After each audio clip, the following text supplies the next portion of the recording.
14 car ran by Curtis Kirchmeyer.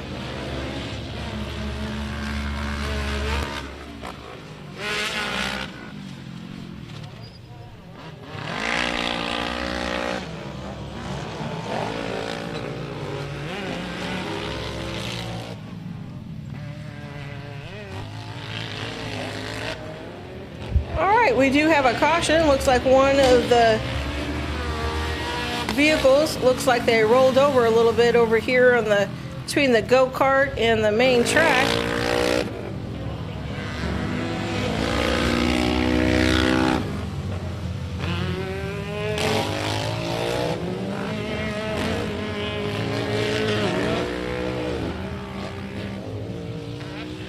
All right, looks like they got him upright and gotta make sure he's okay before we get going again.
So it appears that car number 74 has taken the lead, and car number 2 in the 9310, and third is 14th, and fourth it looks like came in the number 4 car.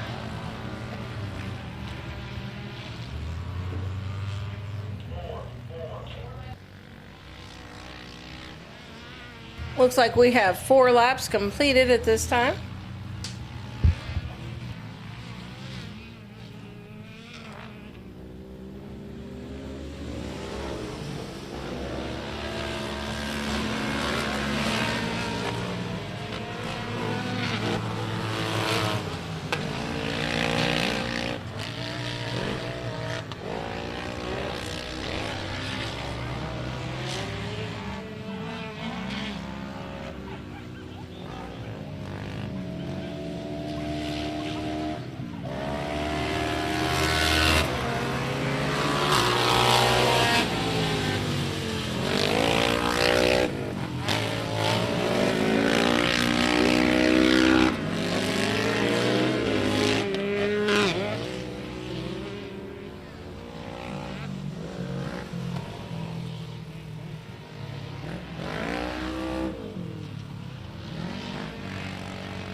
74 is still remaining in the lead at this time.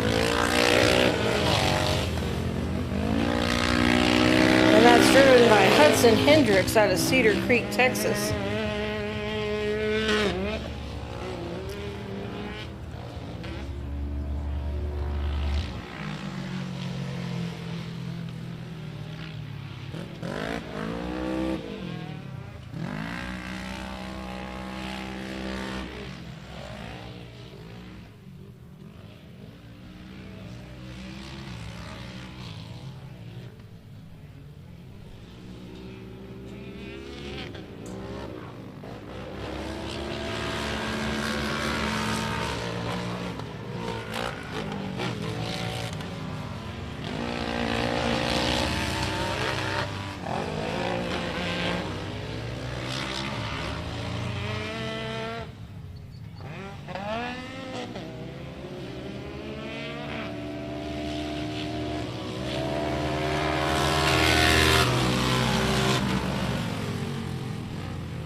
We're finishing up our last lap for our side-by-sides. We're coming into our final lap here. We'll have the checkered flag come out here in just a second.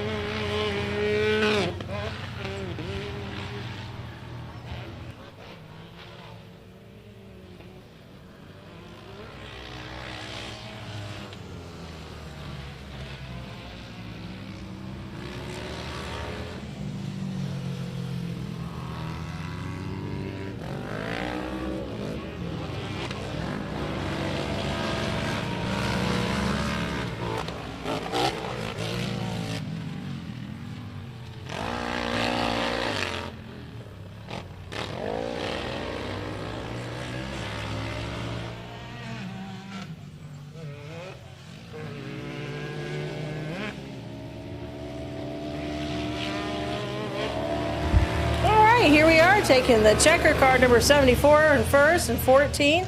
And it looks like 92 came in on third.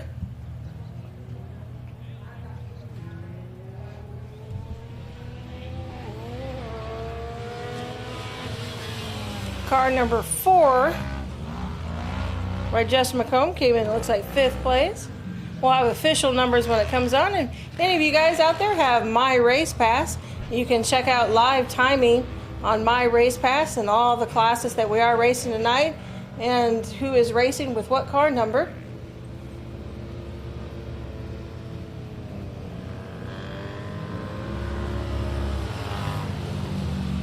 We are also filming live here with Race on Texas. You'll see him up here at the top next to the booth. And you'll see a video camera is filming live the event tonight. For those that can't make to our future events, you can take a monthly subscription. Just make Big O Speedway your home track.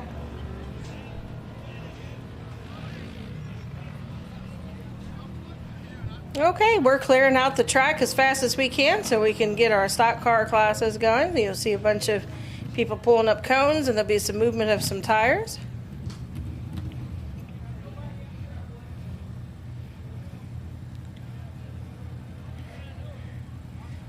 '74 is taken into our victory lane, and Hudson Hendricks out of Cedar Creek, Texas.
All right, Victory Lane feature winner, car number 74, Hudson Hendricks out of Cedar Creek, Texas.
Test 1 2. Test 1 2. Oh, y'all are in trouble now. Coming down to the family. I think I want to hit Stanley Matus up first, just because.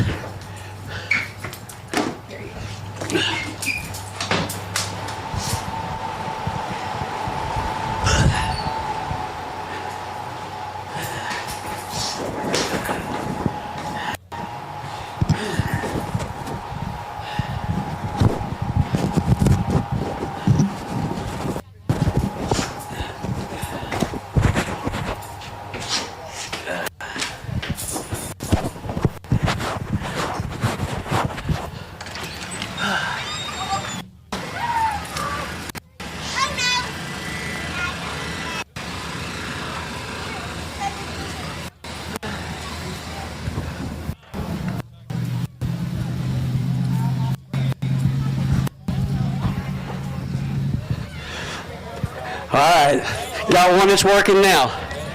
And I think it may be too loud, but that's going to be all right. I'd like to welcome everybody here tonight to honor Rammy Jurica on the Rammy Jurica Memorial. For those of you who did not know Rammy Jurica sponsored several cars. Tom's Food Market, RJS Motorsports. It was synonymous with this racetrack from the first laps anybody made out here when it was called 85 Speedway. Yeah. So right now, personally, I would like to thank them for them being here tonight. I'd like to thank the racetrack for letting us do this in honor of Rammy Jurica. Car number 56.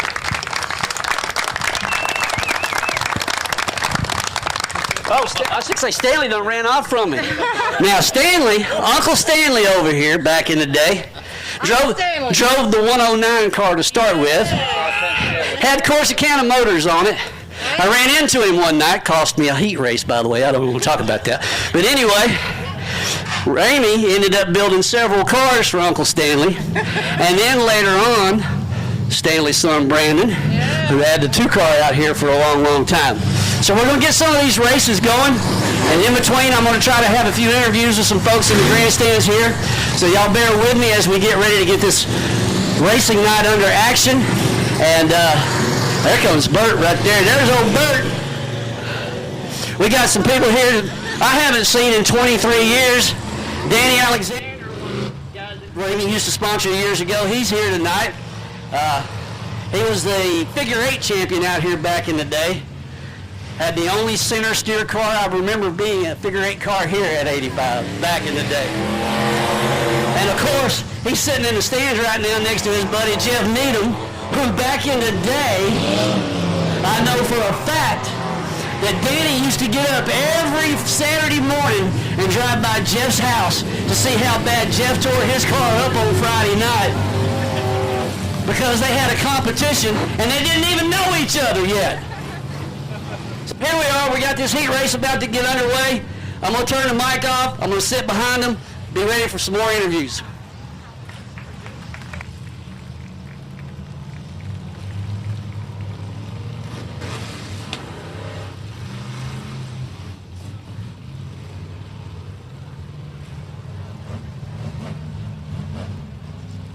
All right, ladies and gentlemen, we've got Eco Limited Modifieds on the track. Thank you, Randy, for doing some introduction down there with the Rammy family, Rammy Jurica family. We have just started the night. We'll touch base back with Randy here very shortly. We have Josh Baker in the number 1, Josh Brand, 34J. In the car 62, we have David Flanagan. Car 45, Brendan Harrison. Henry Harrison in car 087. Car number 31W is Michael Pataki. Lane Skinner is the number 9. And Ricky Slack in car 23. Here we go. Take it to the race.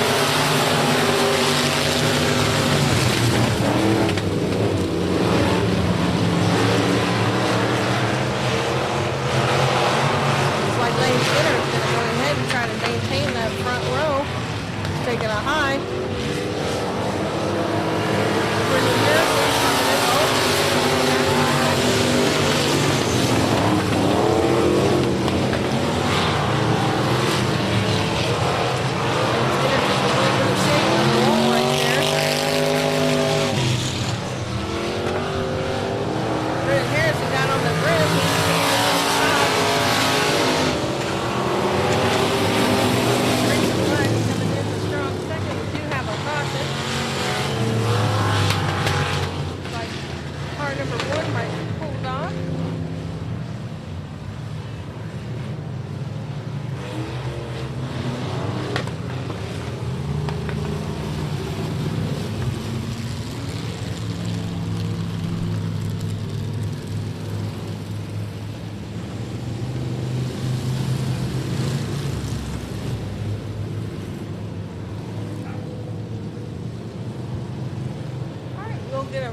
lined up again.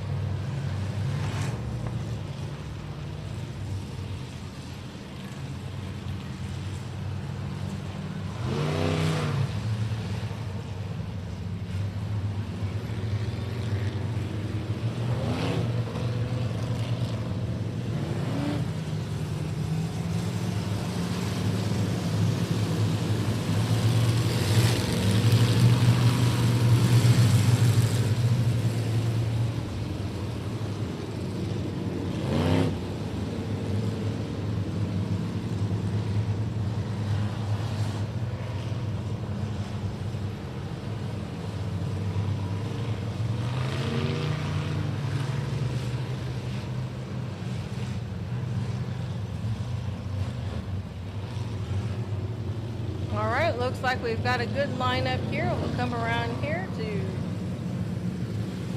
on the yellow.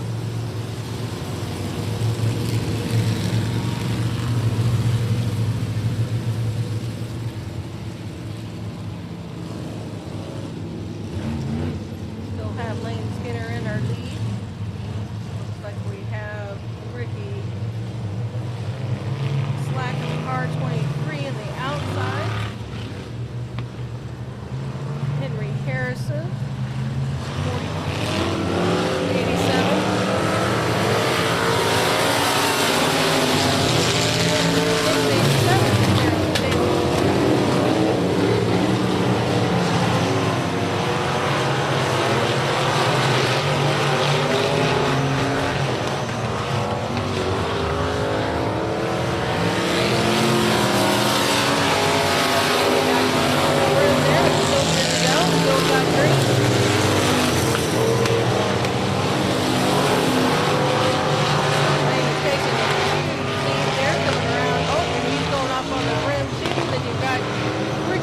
Coming in to take over.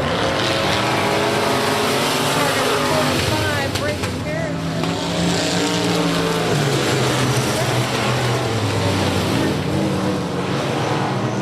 Pretty wide going down the back straightaway. Brendan Harrison looks like he's taking the lead. Coming on the rear here, that car.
Next class will be our kids class. We talked a little bit earlier that are aged from 10 to 17 years of age.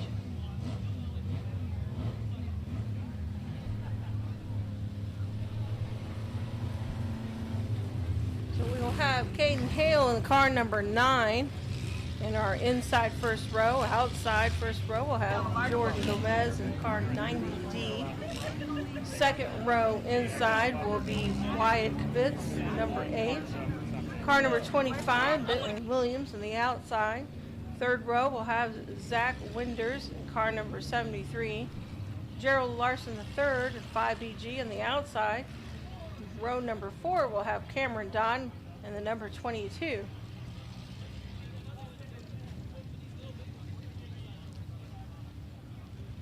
This class is for the kids to gain experience and the rules and understand the ethics of behind with racing as well.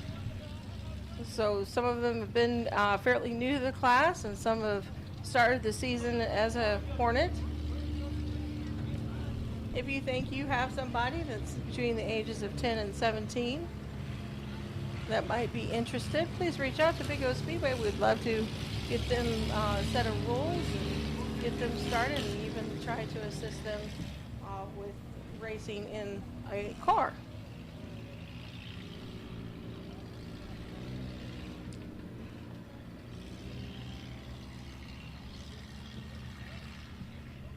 All right, looks like we're going to have to slow down the cars here so we can get these cars lined up correctly.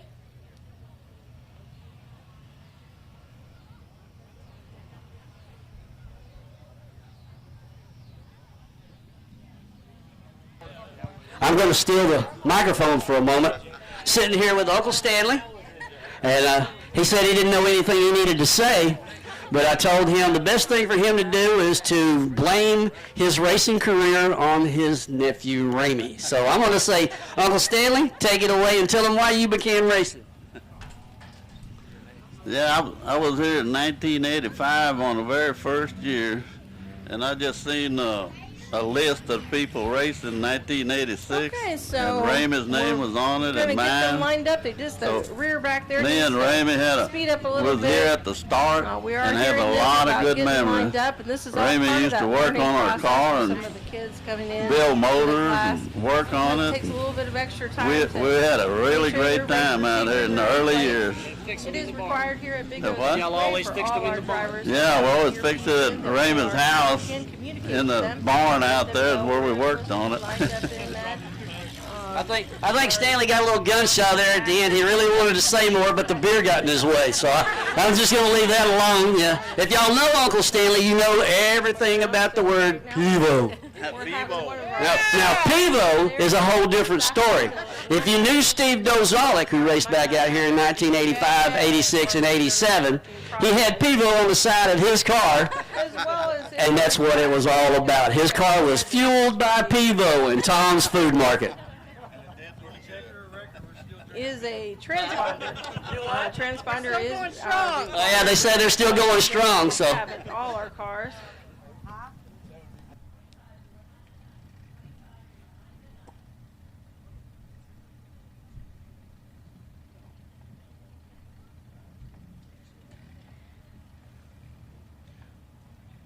The transponder is good for all the cars, the way we keep score and keep track of the laps of each one of those cars. So it looks like we might got a good lineup here. Now they just got to be able to maintain a close proximity before we go green. So we're going to get the official off the track before we go fully green.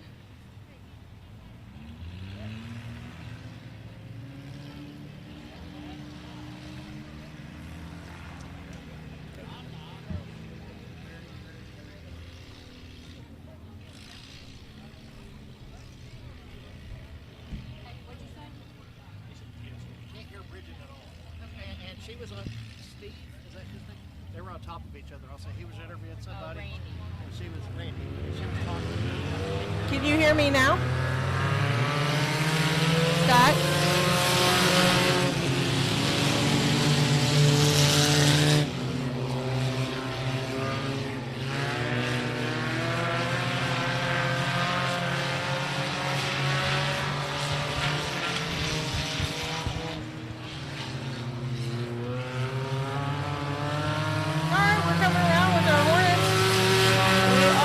Number 90 coming in on the lead. This is Jordan Gomez.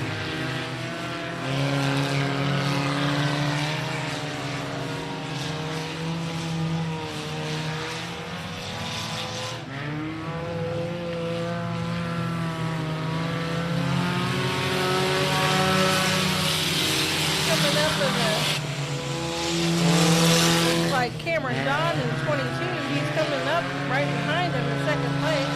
Oh, looks like he got into the wall. We have a caution.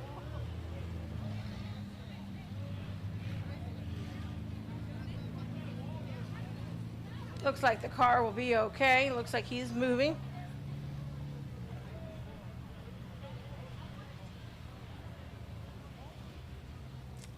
Push truck and officials coming out just to double check.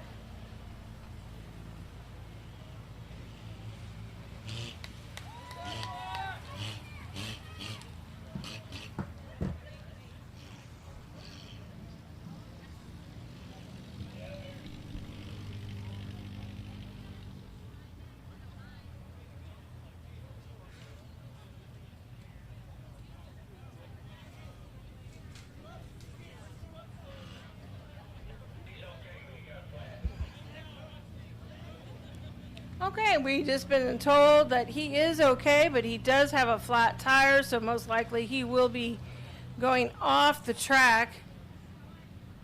Looks like we have 2 laps completed, 4 more laps to go.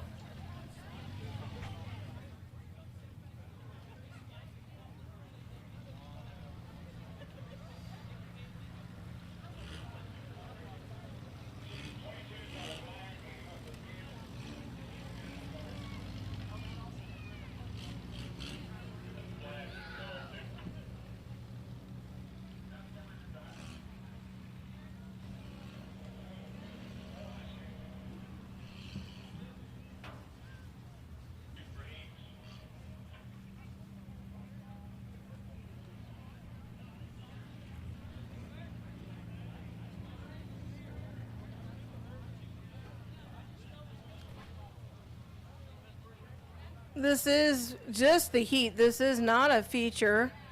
So hopefully car number 22, wheeled by Cameron Dodd, will be back for our features with a tire change and probably overall inspection of his car. All right, we're getting lined up here with our Hornet class. We got one more straggling behind, catching up. Car number 8, Weinkowitz. He needs to get up there and get in line.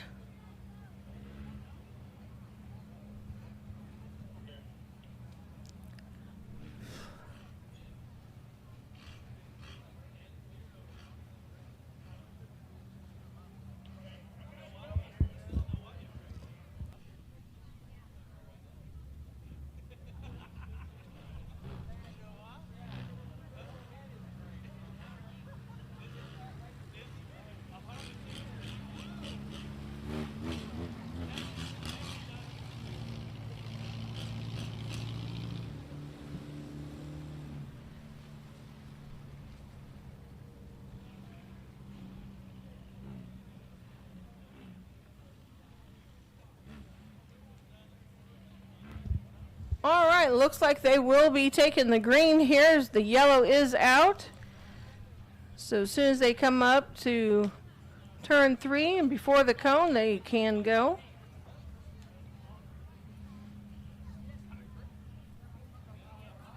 Now anyone can take the lead.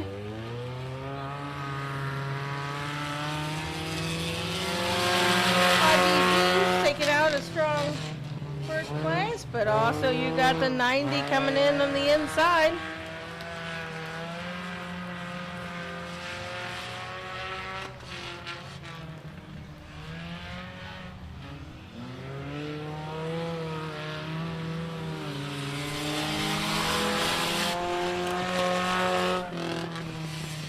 Coming in third there, you've got car number 8.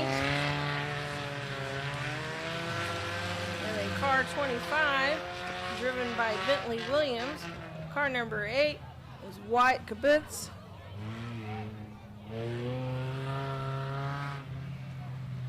Well, looks like 90D is coming in. Well, looks like we still have 3 laps completed at this time. We still have 3 more laps. We're going to check on that other car real quick.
All right, looks like they will be going green on this lap. We got 90D Jordan Gomez out front.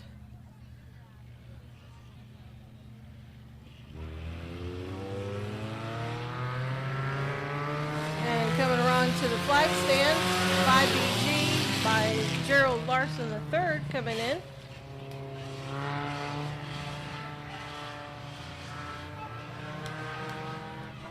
Car number 8, White Kibitz.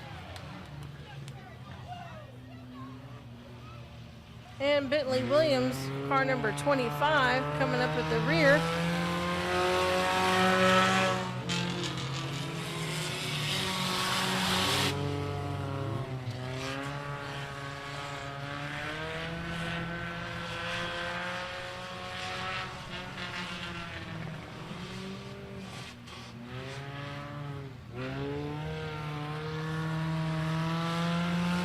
One lap to go with 90D Jordan Gomez in the lead and 5BG right behind him.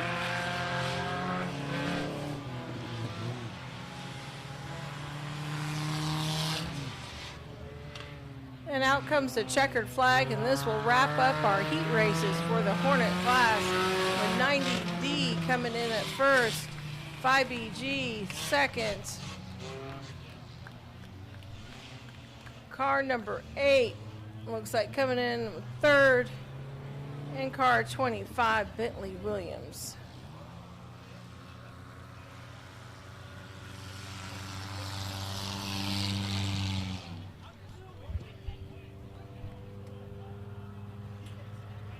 Okay, so they will clear the track, and it looks like we'll get the late models are next.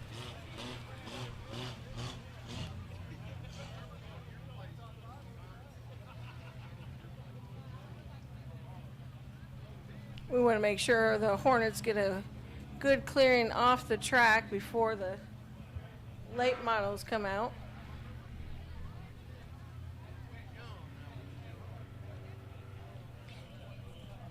For those that need to know a little bit about late models is your upper motor size for in the dirt racing world. These can go over 700 horsepower easily along a straightaway, easily going 100 miles an hour, if not more.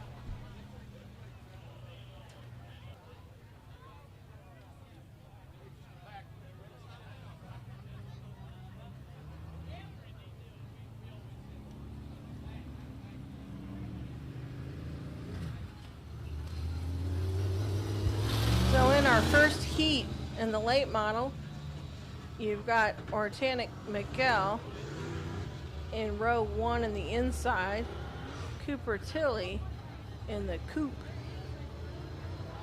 and number 2 row, Bill Lane in car number 5, and Randy Kibitz in car number 20.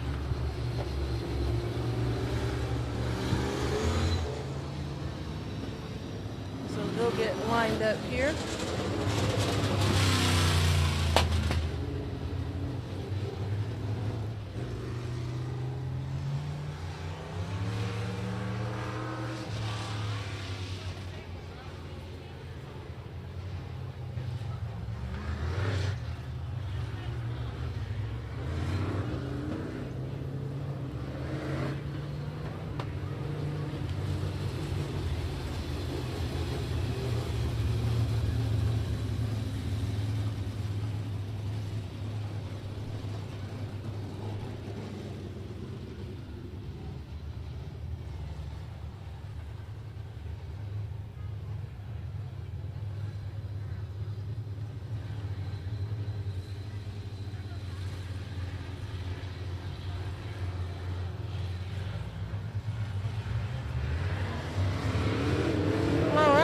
right there taking green.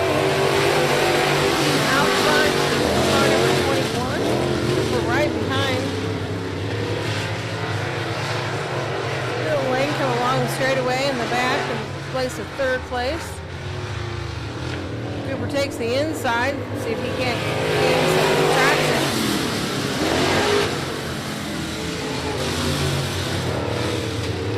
This is for 8 laps.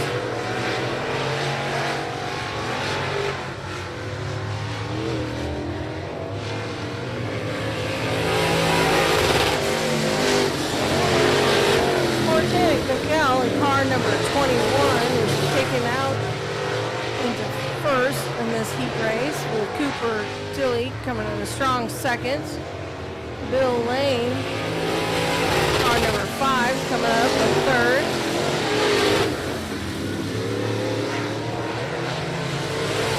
Randy in car number 20.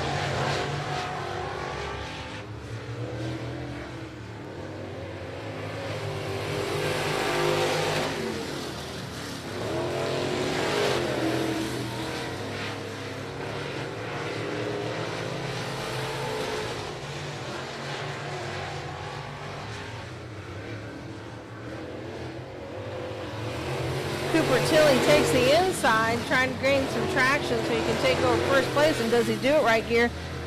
Ortanic comes in on the back straightaway.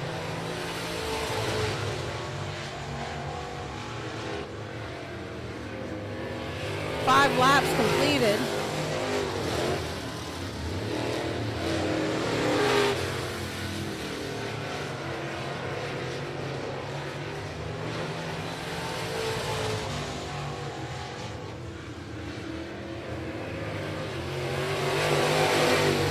Close up here at the flag stand with 1 lap to go.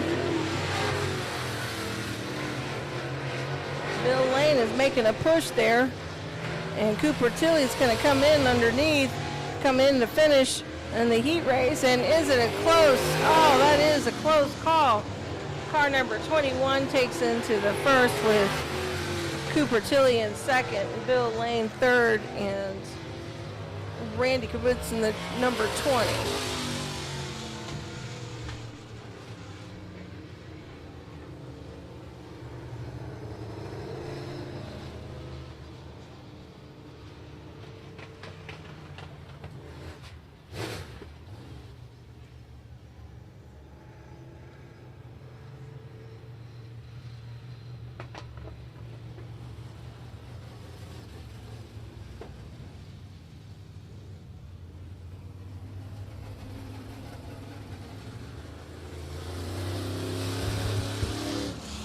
Test. Okay. Just testing the mic there, ladies and gentlemen. Some people said they couldn't hear me. I just wanted to make sure before we got into our second heat of late models. In our first row, we've got Richard Kibitz in car number 88. And in the outside is car number 2, James Moon. Row number 2 in the inside is Trey Langley in the 00Z. And then Sloppy Hog in the outside, row 2 in the ZZ car.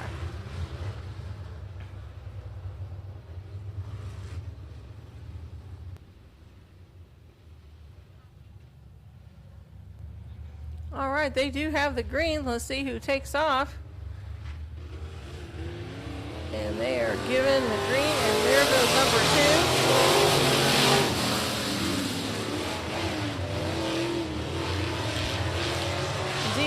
Coming up and strong on that back straightaway with Trey coming up. Richard's fighting, coming in on that third on turn 4.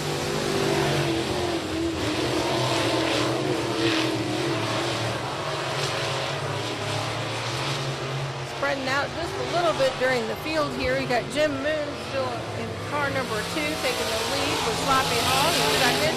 Trey Langley's third. Richard. Now all these will go straight to the main, but lineup will be as important as they line up in the first heat.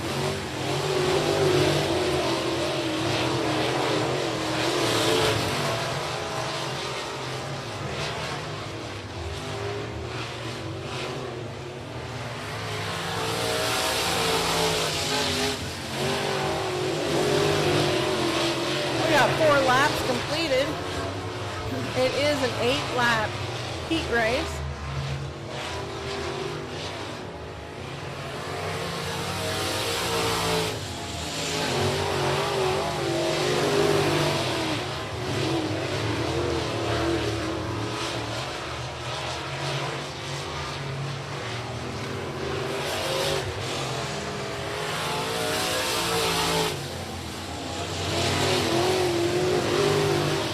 Looks like we have 2 to go.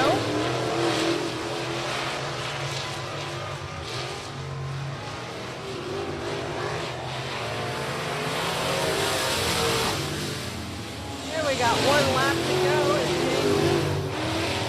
The moon comes out of the first, comes around lap traffic on car 88. Sloppy and Trey fight for second as they come around to the flag stand, and looks like Sloppy does take it in for second, with Trey coming in third, and we'll have Richard coming in at fourth.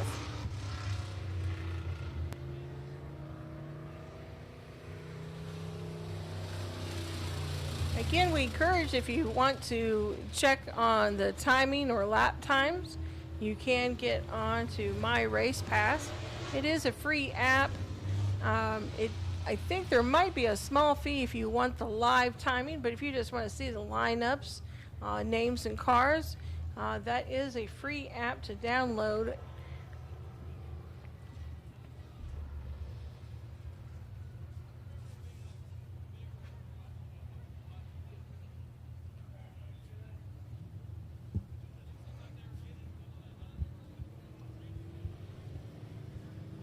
All right, next comes out is our factory stocks.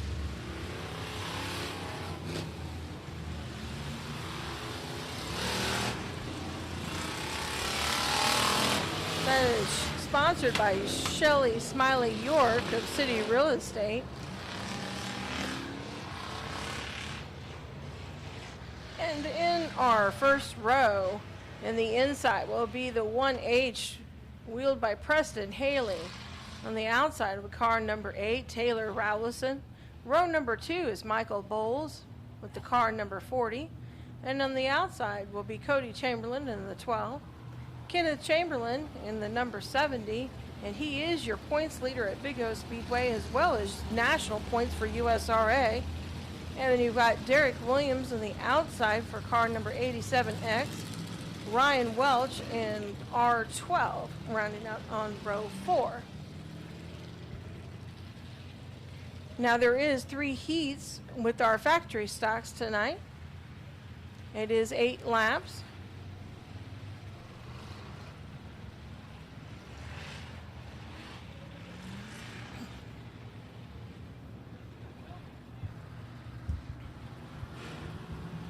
They're getting lined up right now.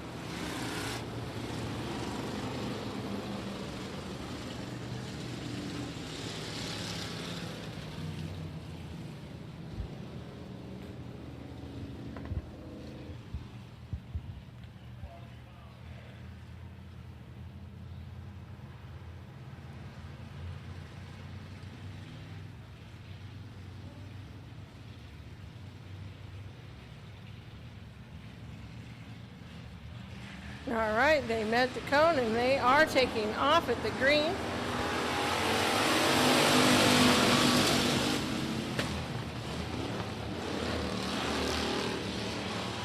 Going 4 wide right there on turn 2.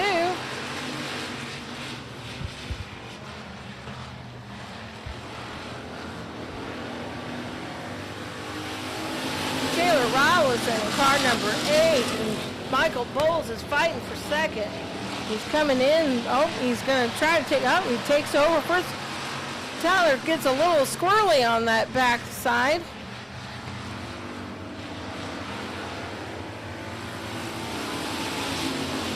Car number 12, driven by Cody Chamberlain, coming in close on Michael Bowles, who's taking the lead on this heat.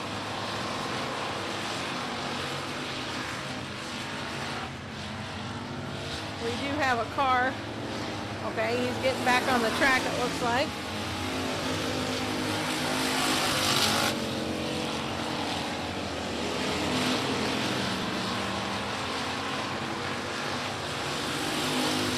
That's the R12. That's the Ryan Welch coming in that got off into the infield earlier. So Michael Bowles remains the lead with Cody Taylor. And it looks like you had Derek Williams and Kenneth Chamberlain right there fighting in for fourth.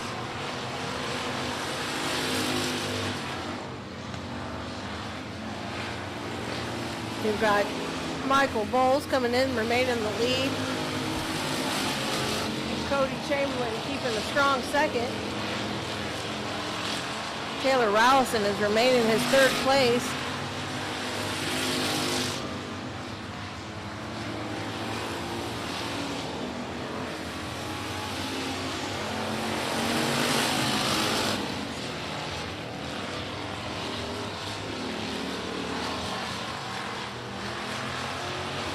Looks like 87X, Derek Williams, coming in the behind. Now this is one more lap. White flag is out.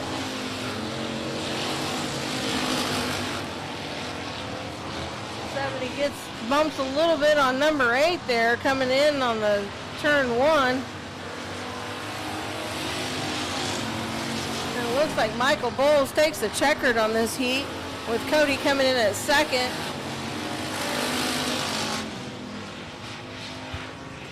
Oh, Preston Haley comes in at third.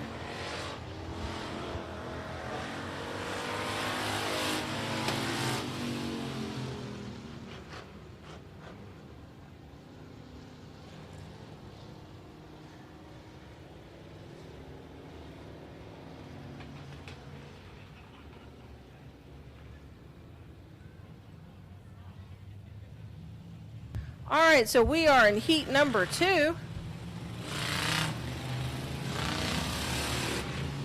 Heat number 2 in our row 1 and the inside is Mike Land at the number 48, Brian DeLong in number 7 on the outside, Kenny Fiedler in 151 row 2 in the inside, Mike Murasak in car number 45 on the outside, Royce Jones in row 3, and Christopher Watson in 23W, and John Armstrong in 99J rounding out the 4th row.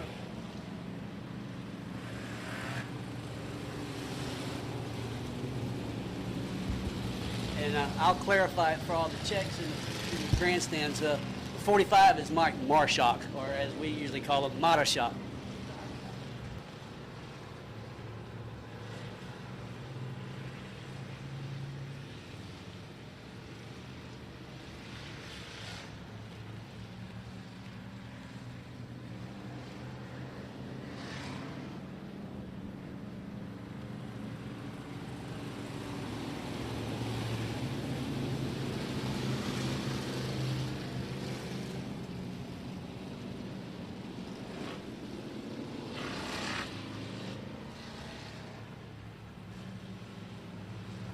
All right, looks like they get lined up there in the back straightaway. Are we ready to go green? No, we're still one more lap and go around before we get to go green.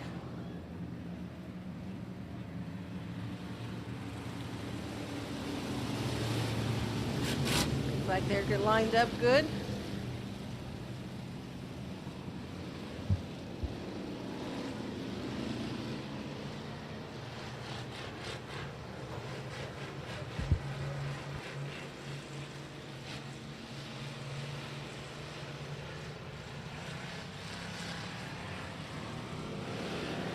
All right, looks like we do have a green.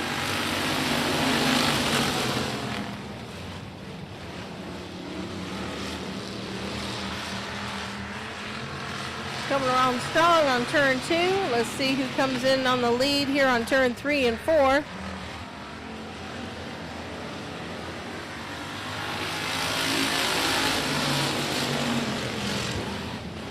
Looks like Mike Land was kind of tight in there with Mike in car number 45.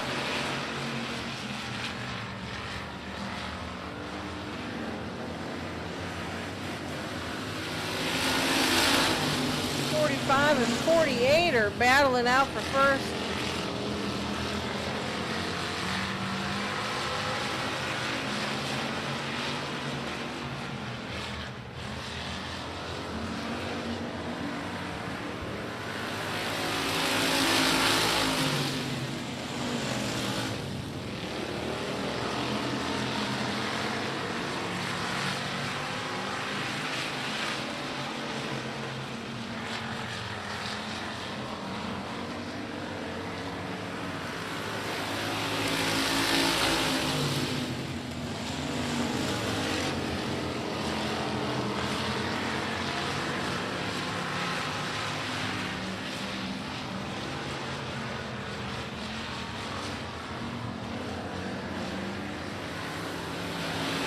45 is still in the lead with 48 and 00. Royce Jones in the strong third, coming around turn 2.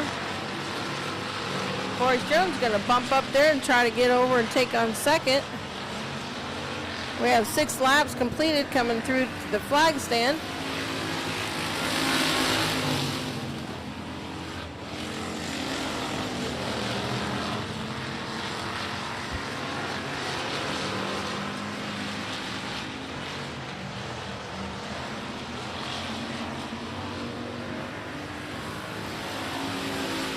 And we got 1 lap to go.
Alright, we're getting lined up, we're getting 1 lap to go.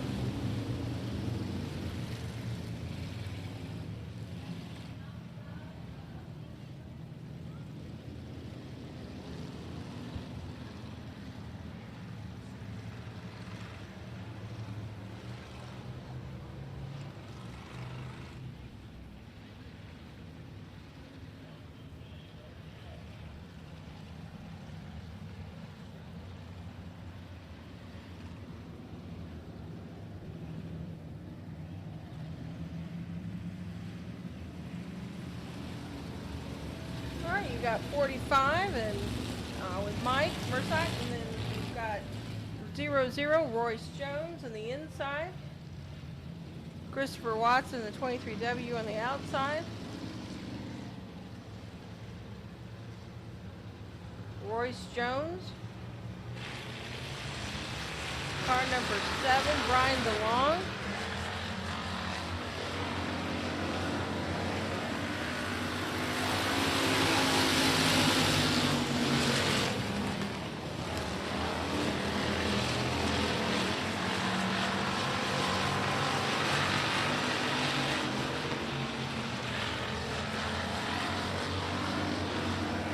And coming in to take the green is 45 Mike, Royce Jones, Chris Watson.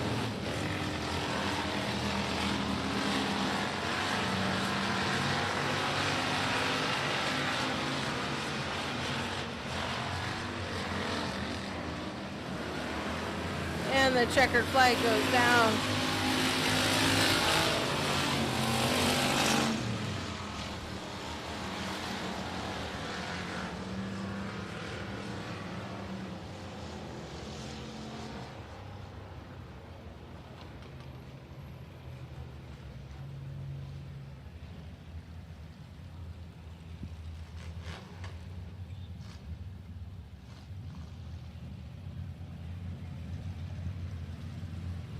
Alright, this will be our 3rd heat, going into factory stock.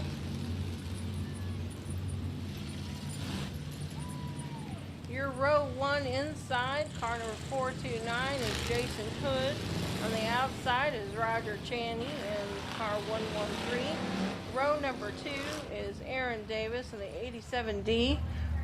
On the outside is Cody Dixon in the number 2. Colton Tanner in the 96T, starting off in the inside of row 3.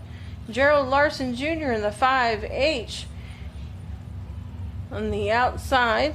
And in the 4th row, Mike Massey in the 111M.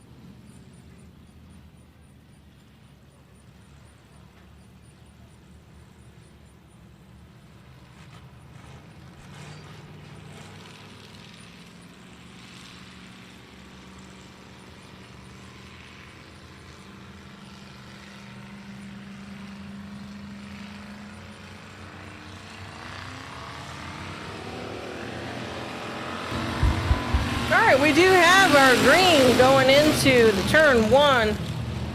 Looks like Jason Hood.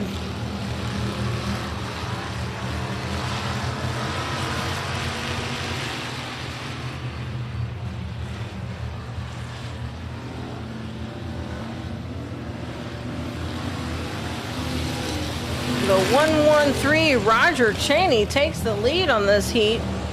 Looks like he's coming around.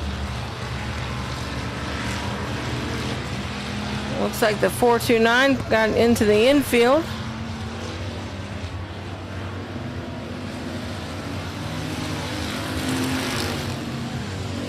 Colton Tanner is in a strong second.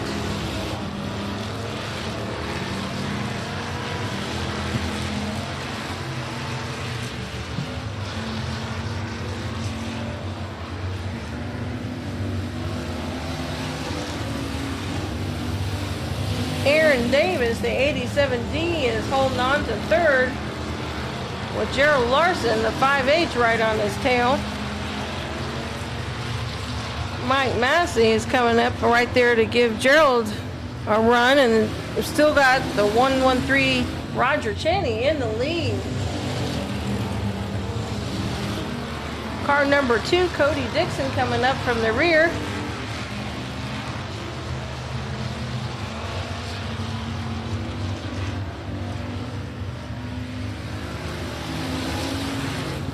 Roger Cheney's holding on to that lead with an 8-lap heat.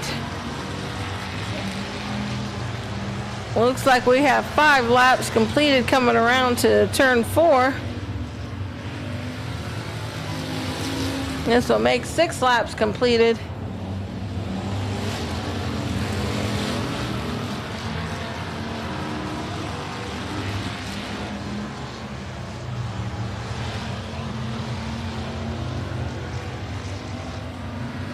One lap to go with Roger Cheney still in the lead. The 96 comes in on second, Colton Tanner.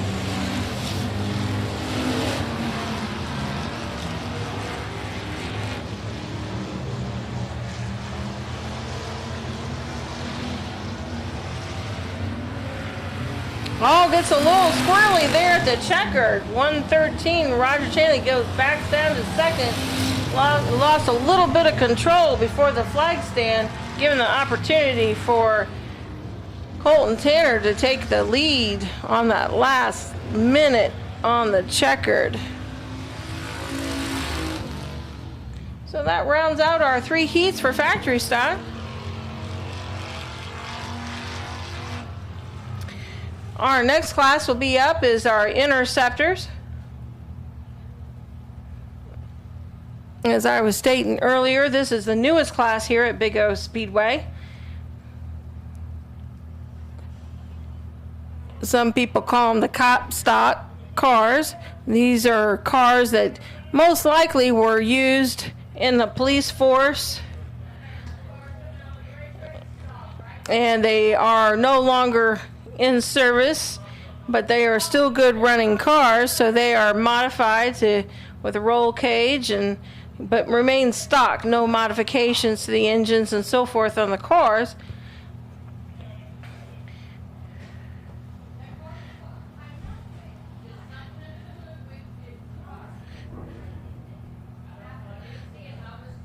Looks like we might have a little bit of car issues over here on the straightaway.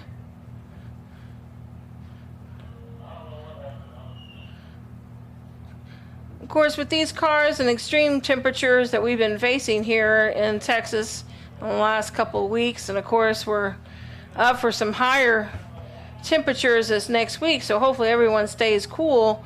But these cars definitely can get overheated really easily, so the racers and their crew members have to be very cautious as they're driving at these extreme miles on this track. It can get overheated very easily, so we want to make sure that their cars are taken over. And just so you know, over there there's a hot chute right over there where you look at the scoreboard where cars can pull in. If they know that their car's starting to overheat, they can pull in that hot chute, and we do have a water spigot over there with a hose if they do decide to need it. This does not allow them to they can come back on the track. It doesn't allow them to lose not being able to come back on the track versus if they went to the pits. However, they do go to the back as long as, under caution or it's safe to enter. And usually the officials over there will let them gain access to the track accordingly. So it's important. There's a lot of gauges in these race cars that allow whether oil pressure, temperature, things of that nature that will alarm these racers if they do need to pull off. So it looks like this car is going to need a tow out.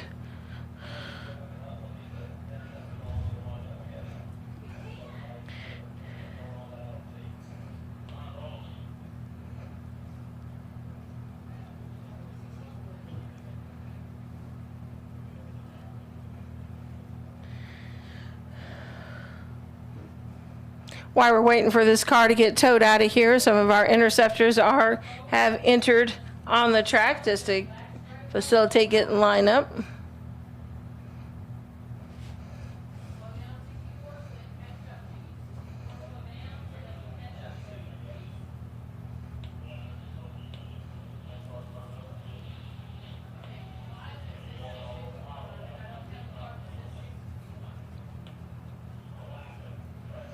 Once we get a little lineup, we'll go over the cars.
Okay, guys, looks like we've got our interceptors on the track.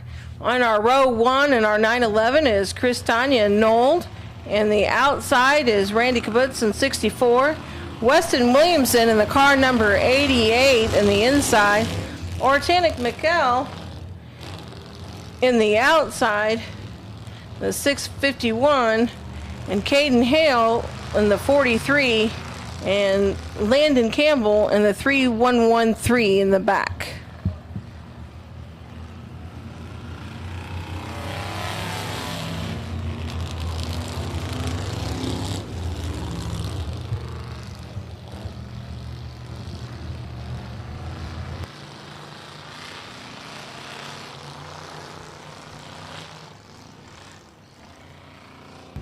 Coming around the flag stand, we've got car number 64, Randy taking the lead with Organic coming in second.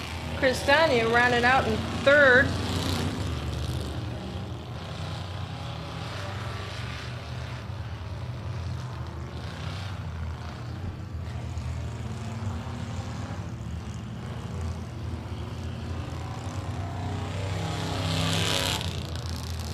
Car number 88, Weston Williamson, coming in at fourth. And 43, Caden Hale, coming in at fifth. And Landon Campbell running out the rear on his car number 3113. Last week he had some car issues. Looks like he's got his issues fixed and he's racing.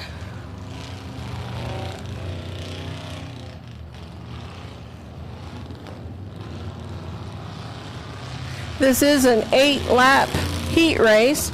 Looks like we've got 4 laps completed. Looks like we're going to have 5 as soon as our leader passes.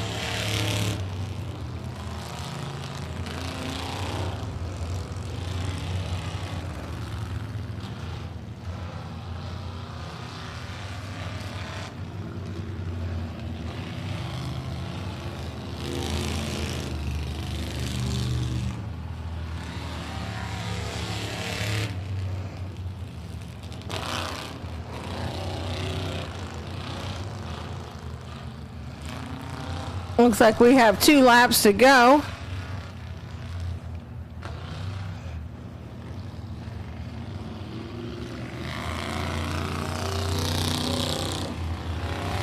'64 is still taking the lead. Organic McCall looks like he's fighting for the first place.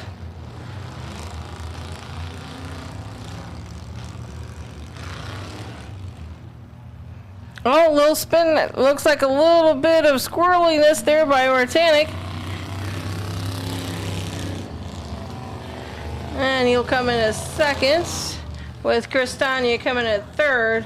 Our leader, 64, Randy Bitts, will take first.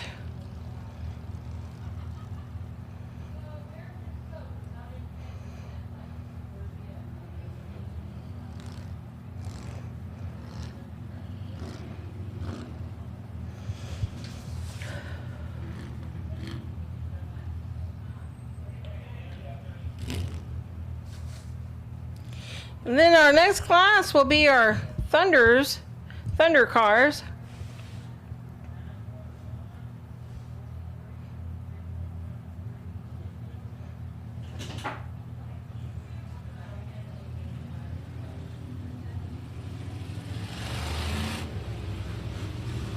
And we have 1 heat for our Thunder cars. In row 1 in the inside will be Cash Rickman in car number 72. Toby Grissom in the outside in the 40T. 5J Gerald Larson Sr. will be in the second row inside. Outside will be Blake McKenrick in the car number 13. Car number 5JX, driven by David Johnson Jr., will be in the third row inside. Looks like we've got a good lineup.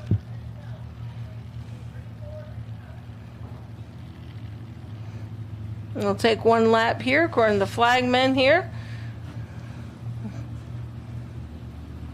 When they come around to turn 3, we'll be given the green to go forward.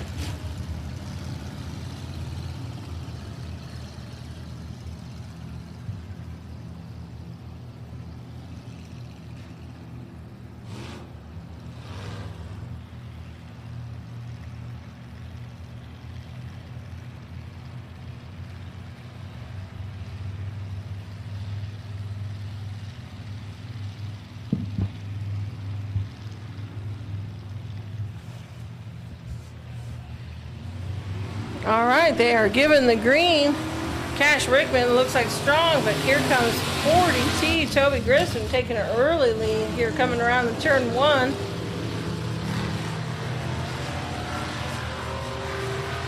Lake passes Cash coming in on a strong second. He is fighting for that first place, already coming in for the first lap. Toby still remains in first place, and Blake is coming in second, and 72, Cash Brickman.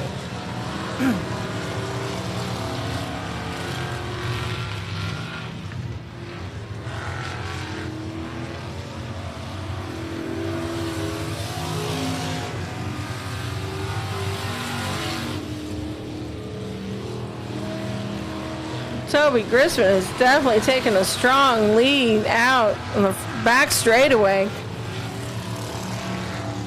Looks like our 5JX, David Johnson Jr., is pulling off the track.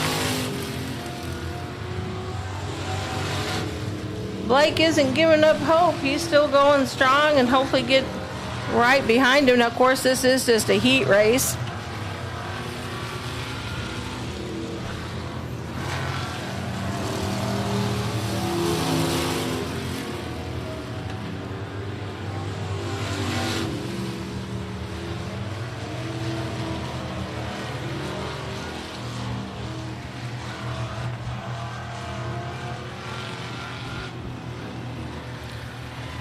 Oh, looks like we've got a fender bender here coming in from turn 4. With 4 laps completed, it looks like. Looks like involves Toby Grisman and 40T.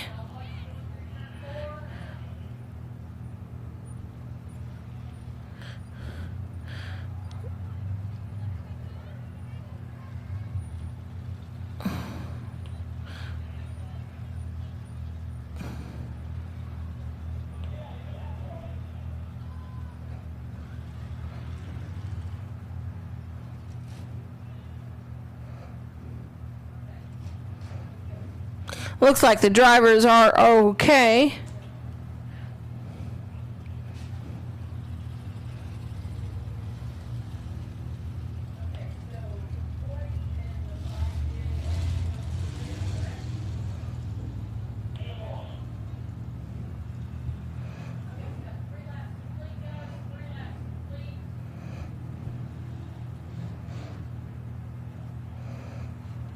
I stand corrected by the scorers. I'm hearing that they're counting 3 laps complete. Looks like 40 comes good out of that. Looks like we're going to get a push on the 5J Gerald Larson Sr.'s car. Looks like he might have a flat there.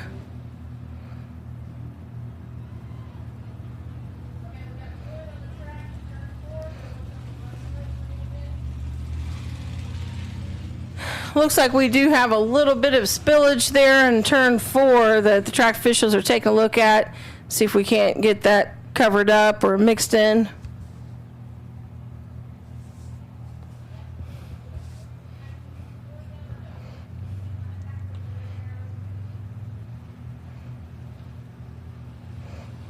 Looks like they were able to get some loose dirt on it. Looks like they're going to put some more down.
All right, ladies and gentlemen, it is 3 laps to go, or 3 laps completed. The scoreboard does show 4, but it wasn't completed at the time of the call.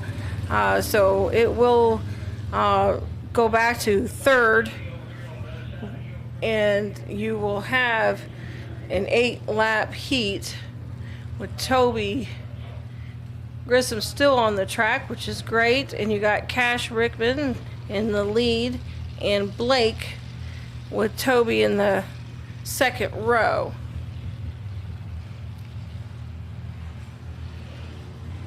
And it looks like they are given the green.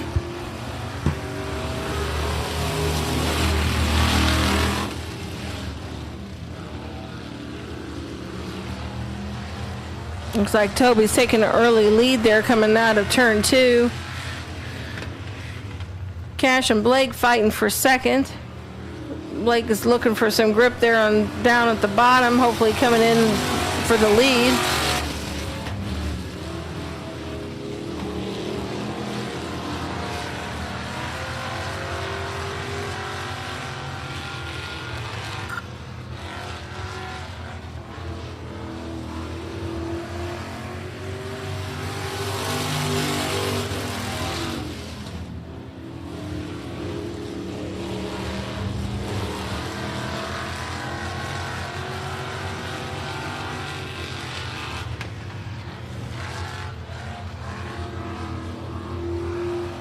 With 2 laps to go, Toby remains in the lead with Blake in 2nd and Cash coming around for 3rd.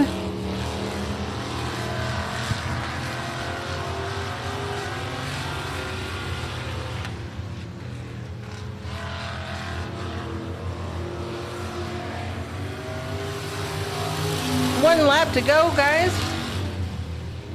And then we'll be at a brief intermission.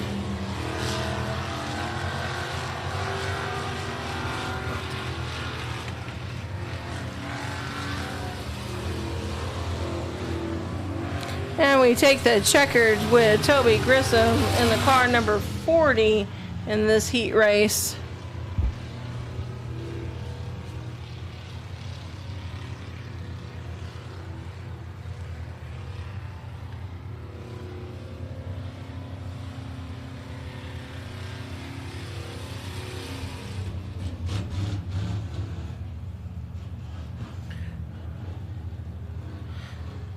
So I'll hand it over to Randy Farrell, who should be in the stands, and he is ready to go and take over with this memorial race. Thank you, Randy.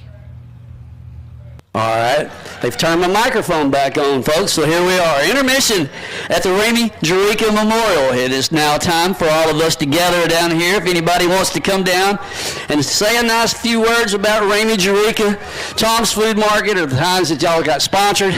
We got cars pulling out onto the racetrack that are sponsored by Tom's Food Market. We got Michael Marshak, Ricky Slack, Brennan Marshak, Michael Bowles, and Christopher Watson. I can tell you that a lot of these guys have been sponsored for years by the store downtown. The only Ennis-based, family-owned store left in Ennis, Texas, Tom Food Market. So you people need to go down and help these people out. Go by and see them all the time. Go down and get you a good barbecue at lunch sometime, good hamburgers, whatever they got going on for you. But we'd like to thank these 5 drivers for being here tonight that have Tom's Food Market on the side of their car.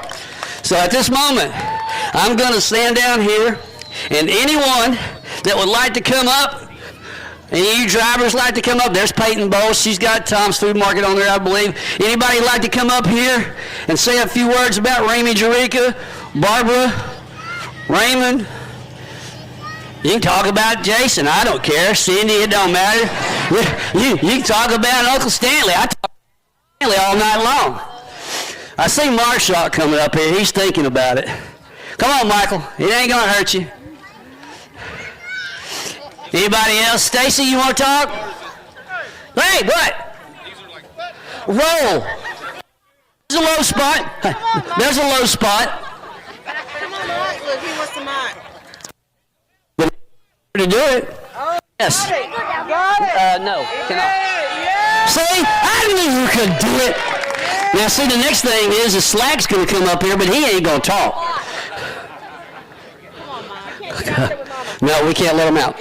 No, we cannot let him out on the racetrack, insurance purposes. So, it's a thing. I'm just following orders, people. All right? So, Stacy, you hanging real close. So I'm going to hand you the microphone. Oh, there it is. Oh my God, I don't even know what to say. I just miss Rammy. I want to thank everybody for being here. It's awesome to see everybody in the stands right now. Let's everybody clap for Rammy right now. It's his birthday today. Happy birthday, Rammy. It's not on. Rammy was always positive for me. Like, anytime I ever had a problem, Rammy was like, look, call me, I'll deal with it, we'll talk about it, we'll go through it. And I know he said the rosary every night, so bless Rammy. You got to keep it. I'm just going to keep it there. Right there. Again, anybody else who wants to say? Marshak behind you. I can tell. Come on, Marshak. Come on, Mike. Come on, Marshak. Hey, he's been on your cars for years. Come on. I'd like to thank y'all for coming out.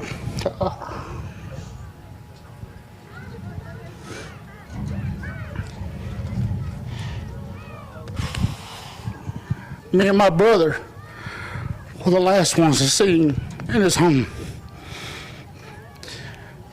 Our house burnt down 2 days before Rammy went in the hospital. And we were sitting at the dinner table at my brother's house, and we heard sirens go off. Thank God we went over there because they sent two of the smallest people I think I ever seen in an ambulance. He's probably smaller than you. Anyway, Rammy has touched a lot of hearts for a lot of years. I met Rammy when I was, I want to say 8, 9 years old, riding around in that old green Ford with him when I was a kid. But I've got a lot of memories with him. He taught me a lot. I learned a lot from him. And I tell you what, everything has been fine up until this day. And I was trying to do this, but I miss that dude. I miss that dude. Y'all don't understand how much. And I know there's a lot of people, there's a lot of people that don't race anymore that used to race with him. And, you know, I remember back at Oak Grove Automotive out in Oak Grove, you know, old Stanley up there. I started racing cars and Stanley was still racing. But I just want to know from the Marshak family that he is dearly missed, dearly, dearly missed. And I'll never paint a picture of him other than, you know, I got to see him one last time before he left. Wish it would have been on better circumstances, but at least I got to see him one more time before he left. And Barbara, and as we call you, Barbie and Bert, y'all ever need anything from us, y'all know that we're just right around the corner from y'all. Right across the street and right around the corner. So anytime y'all ever need anything, just let us, you know, y'all know we're there. Y'all got our phone numbers, you know we're there. So just give us a holler. And to all the family, we love y'all. Thank y'all for coming out. I was really hoping we had a bigger turnout than this, but there's a lot of people he touched just right here. Right. And I just want to thank y'all. I know my brother's probably not going to come up here, but never mind. You're actually going to admit we're brothers? I'm the better looking one. Anyway, I'll turn it over here. I just want to love y'all. Thank y'all for coming out. I wish I had a better turnout, but y'all know he is missed. We love him. Bud Carroll. Hand it to Brian. Let Brian. Bud. Go ahead, brother. All right, I'll try to tell y'all a story on Rammy then. By the way, this gentleman right here, this is Bud Carroll. If y'all don't know who Bud Carroll is the highest ranking race car driver that Rammy ever had to deal with. Like, this is Are you talking about class or ability? in a class. Okay, I'm talking about in a class. Get that clarified. That's a lot. And then we were talking about NASCAR guy. Yeah. I had to brag on But I tell how many did he crash? Yeah, I crashed a few. Randy always told the story about Rammy not talking enough on the radio when he was my spotter in NASCAR. And the NASCAR officials got on to him because he didn't talk to me enough when we got started. Yeah, believe that or not, Rammy didn't talk enough. So I did not know that. So we go to, I believe it was Nashville, and we're out there practicing, not much is going on. And I pull in, and NASCAR officials are in the pits again talking to Rammy. So I asked, what's going on with that? And he said, well, they told me last week, or last race, that I didn't talk enough. So they're telling me this week that what they meant was talk to the driver. They didn't mean talk to the other crew members on the radio about how uncomfortable the hotel beds were. So then the next day, we end up racing, and we're about 3/4 of the way through the race. And there they didn't have a spotter stand, so the spotters were up in the grandstands. My 12-year-old nephew is up there because he can't get in the pits. And we're in the middle of this crowded stuff the whole race, and all of a sudden the radio gets quiet. I hear my 12-year-old nephew stop spotting for me. So I'm busy, so I don't say anything. This goes on for like 15 minutes. Then Rammy comes back on the radio. Come to find out, he decided he was hungry, so he just took a break and started eating pizza.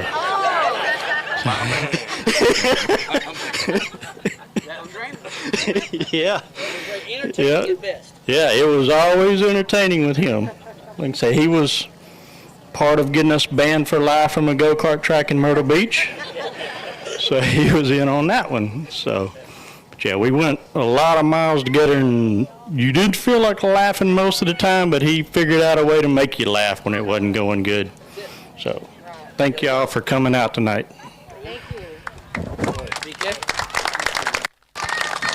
And I just want to let y'all know, I know a lot of y'all do, some of y'all don't. But this down here, this is the second and third generation of racing since we've been racing. My dad, Stanley, Randy, Richard Strain, all them guys that used to race with Rammy, he helped them guys. Alexander. Danny? No, he ain't up there. Where's he at? Danny Alexander's right up there. What are you doing, brother? I ain't seen you in many moons. I grew up watching you race. But just to let y'all know, Needham was there.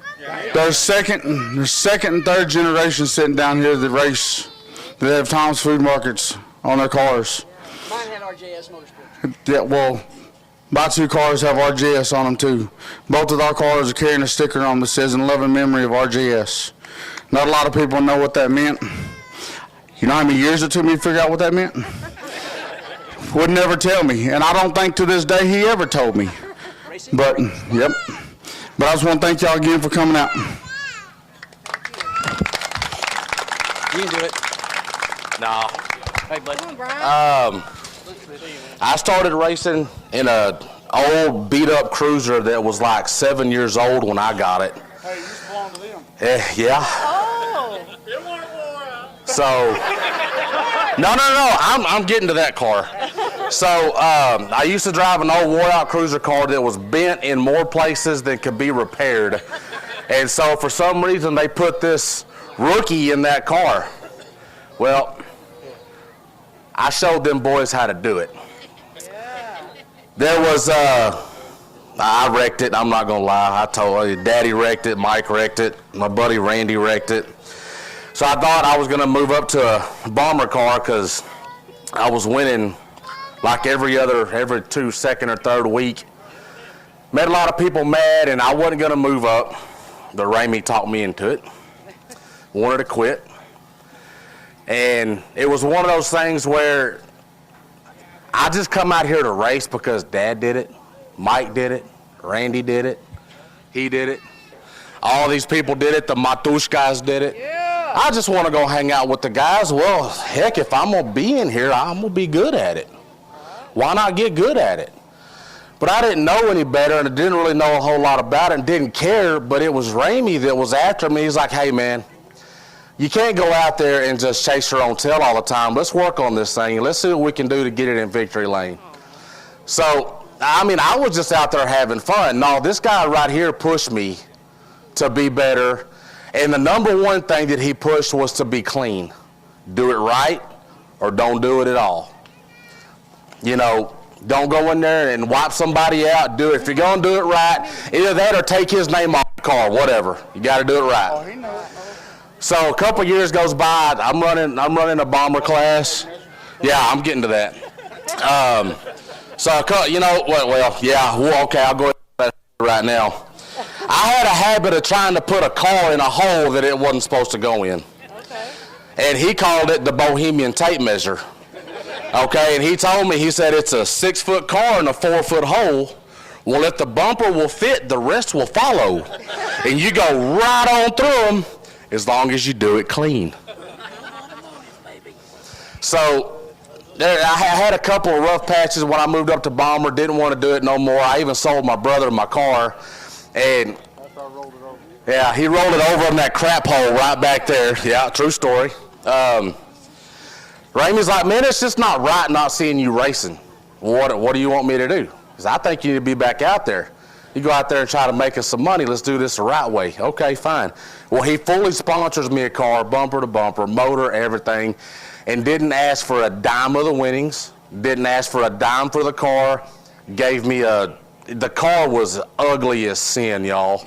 But, man, it was fast. God almighty, it was fast. And no. This is the Mad Cow. It was black. Jerry Woodard had it. Then the Matusas had it. If I'm not mistaken, Uncle Stanley got rolled over in it after the checker flag flew. So anyways, the car was black, and I didn't want to. It was all beat up. I didn't want to do a whole lot to it, so I just shot it solid orange. And after about 5 or 6 weeks, all the orange started peeling off of it and everything, and so it looked like the Mad Cow. So Rammy nicknamed it the Mad Cow. And after that, I started getting better, winning races, winning a little bit more. And there's a few times where I couldn't figure out it won't turn, it's loose, it's tight. Do this. And the thing about it is everything he told me to do was completely opposite of what this mechanical engineer figured. Oh. Well, I found out how smart he was and how dumb I was. True story. But the guy was willing to help with anything. It didn't matter. For 11 years, he gave me fuel for my car every Saturday. And he gave me Clobos sandwiches, too, with some Funyuns and a root beer. And, but we're not having fat jokes, Randy. Don't do that. Come on, man. This is supposed to be a classy family gathering. We're not talking about fat people, all right? Got it, right?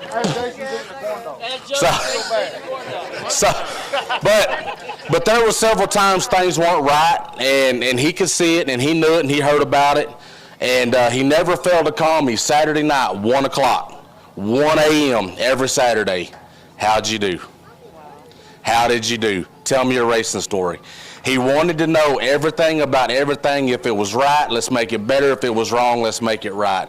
He just cared so much about so many people, and he loved the sport. And I gotta say, he was probably, I considered him a brother.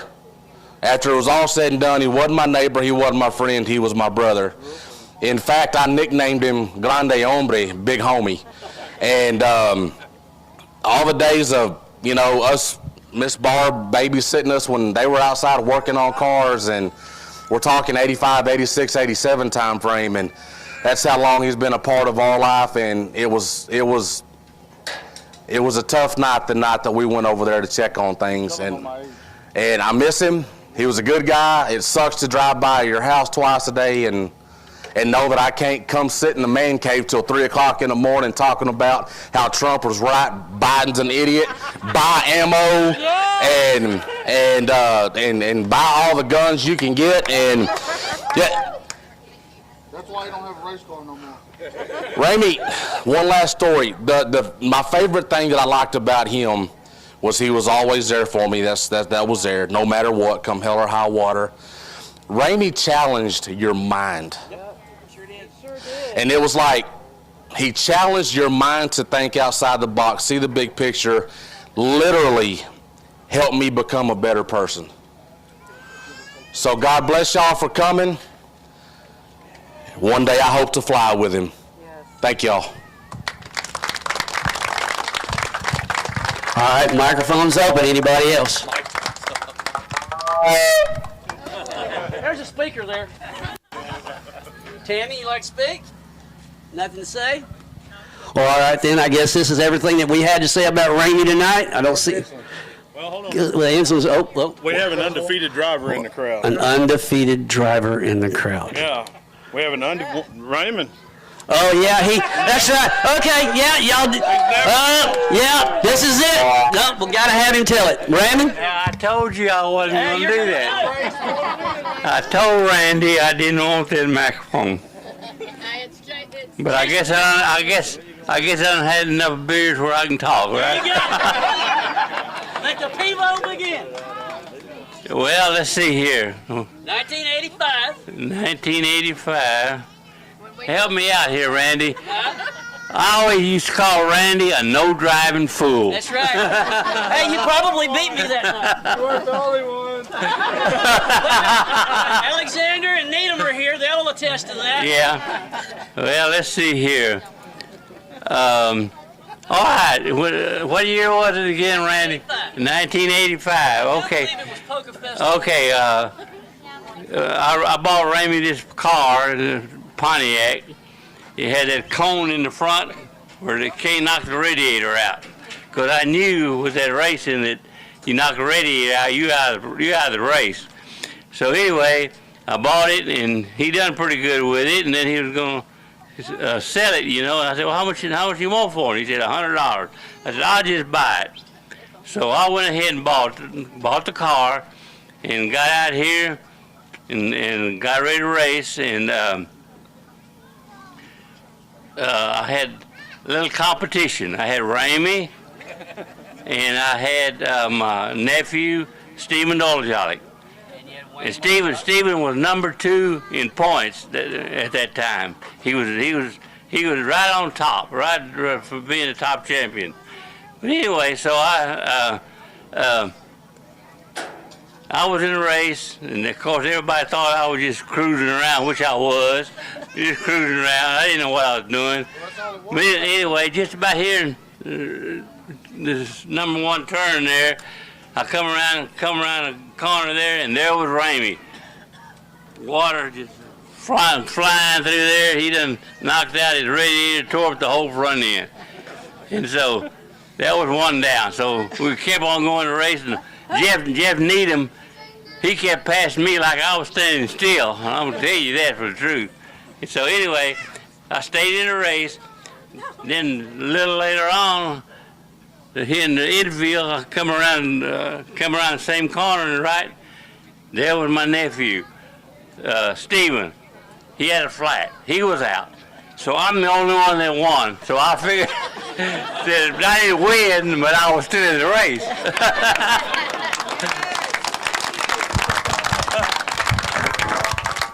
Jason, you got anything to say? No, I'm good. All right, so nobody else wants the microphone. Nobody has anything to say about Tom's Food Market or Ramey or anything about the Jurica family else to go. Okay, here goes Bud's starting to speak. All right.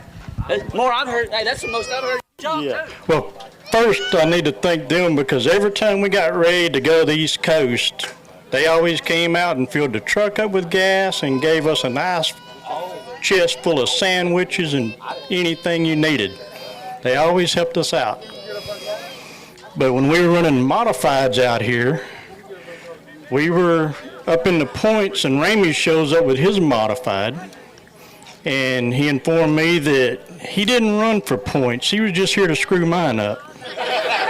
So. It's amazing how many people did that to. Yes. I think my dad has a recollection of that too. Yeah, so I'm starting farther back. He's on the front since he doesn't have points, and he tells me before the race, he says, I'll wait on you. I didn't know what that meant, but I said, okay. So he takes off, and man, he's gone. I worked through traffic, and going down the back straightaway, I'm like, boy, I'm catching him. Ramey's slow. And then I get up there and I see him doing this. He's looking behind him. And I went to the outside of him on the back straightaway, and he ran me all the way in the grass off the racetrack back there. He was waiting on you. He was waiting on me. So I get back on the racetrack coming in down here. So I'm like, okay.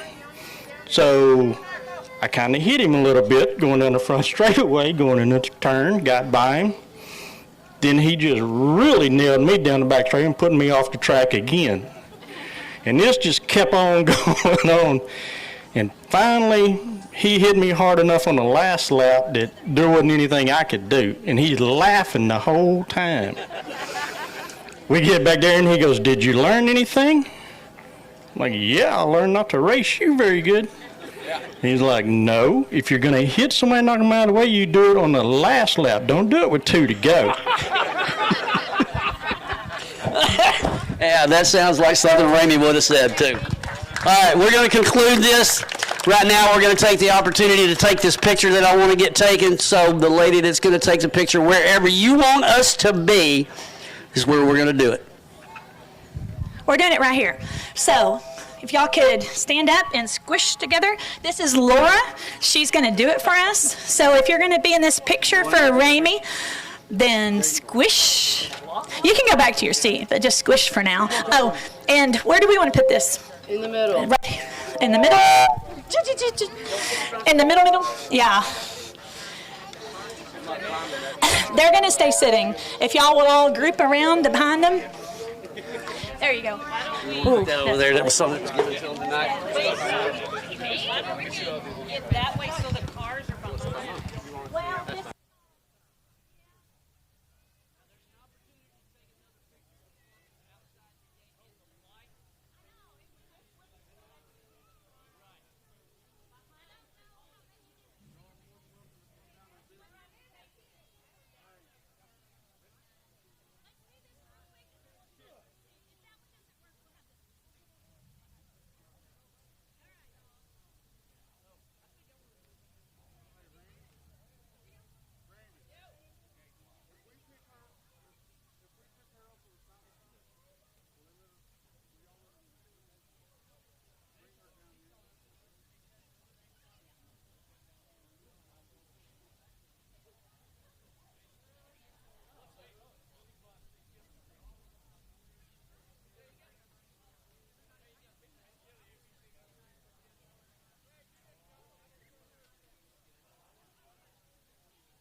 On behalf of Big O Speedway, we want to say thank you, Randy Farrell, for coming out tonight and welcoming the Rammy Jurica's family.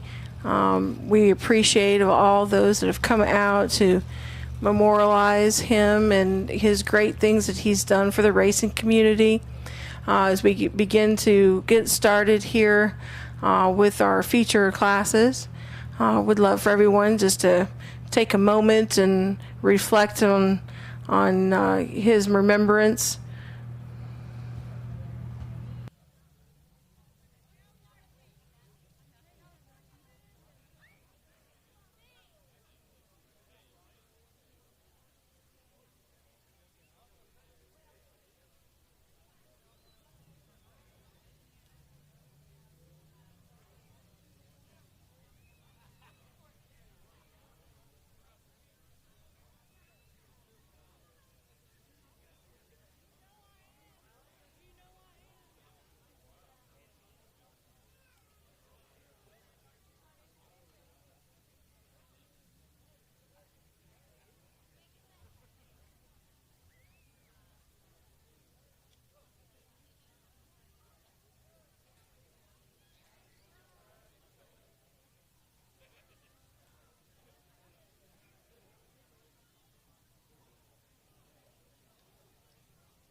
The next class that will be lining up is our Eco class, and they'll be coming in to do our features. So we also want to make note that probably after this class, our concession stand will be closing.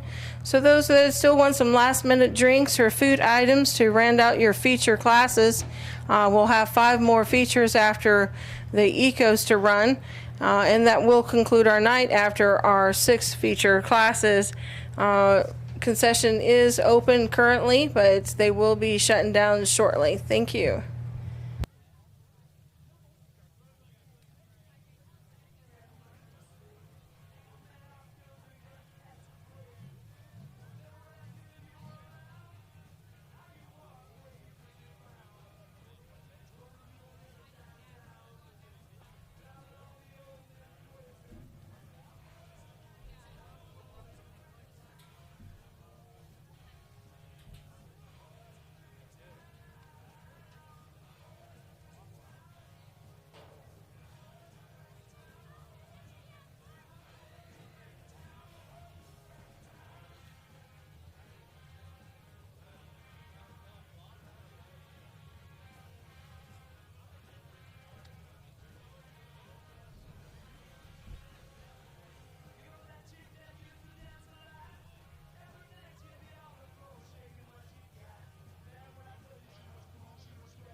right, we start with our Eco class. In our feature, we've got Brandon Harrison, number 45.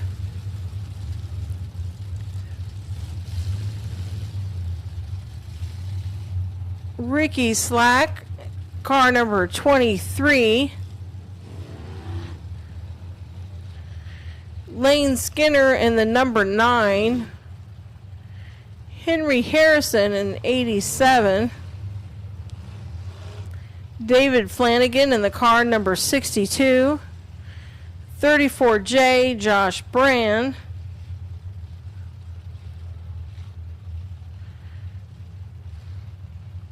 Looks like 31W, Michael Pataki, and Josh Baker in the back on 01.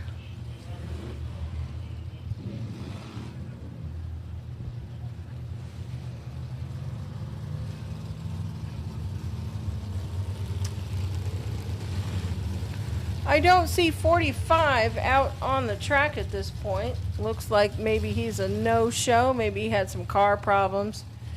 Looks like we'll be moving up Lane Skinner with Ricky Slack. Lane Skinner on the inside with Ricky Slack, the number 23 on the outside.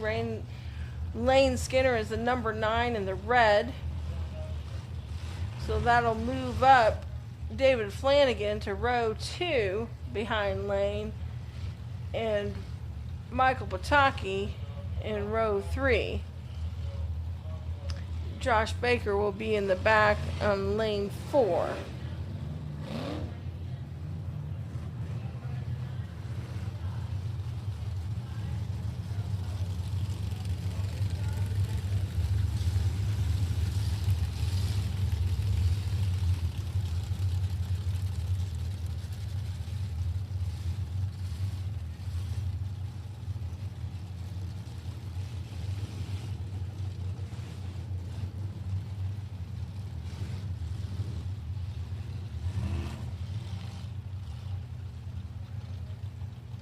We have 7 cars in our feature for our Eco Limited Modifieds, otherwise known as Ecos.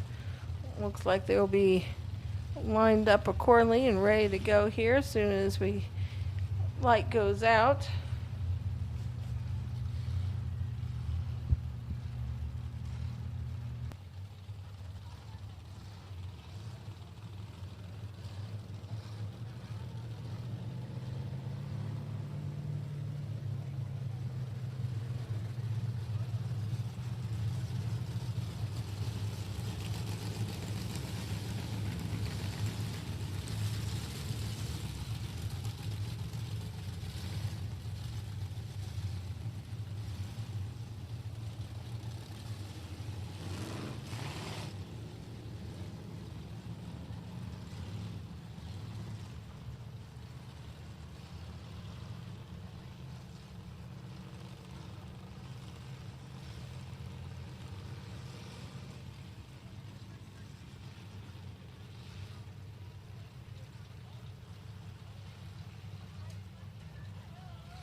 So 45 is coming out on the track. Apparently there was an incident with the safety equipment in the vehicle that is now fixed. So we want to make sure that part of our teching here at Big O Speedway, we make sure cars are equipped and properly got all safety equipment according to our guidelines.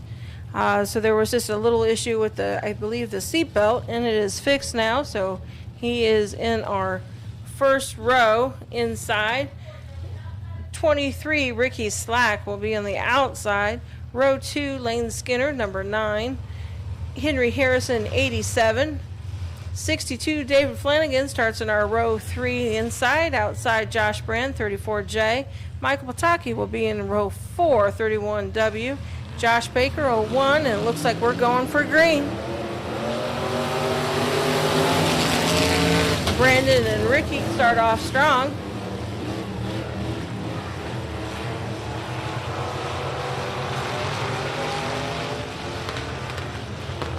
Lane Skinner's coming in a strong 3rd place.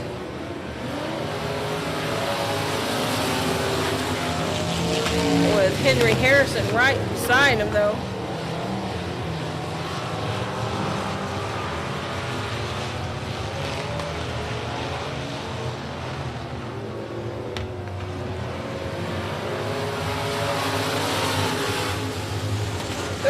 Is coming in at Josh Brand in 4th. I'm sorry, that's 5th place. I stand corrected. We do have a caution here. Looks like maybe Baker spun out. Oh no, not Baker.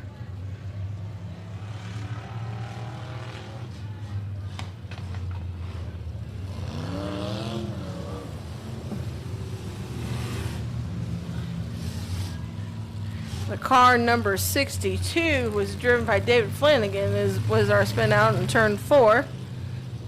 Giving us our caution, making sure there's no debris.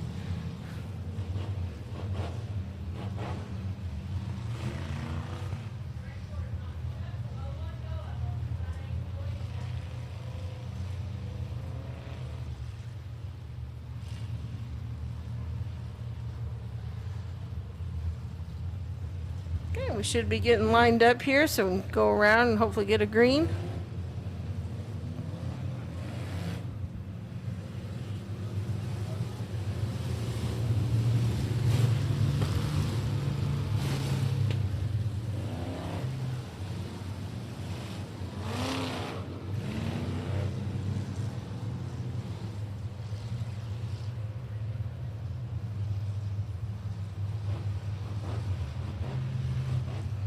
Alright, that's a tight formation to get ready for a green. Hopefully we've got lights out. Looks good.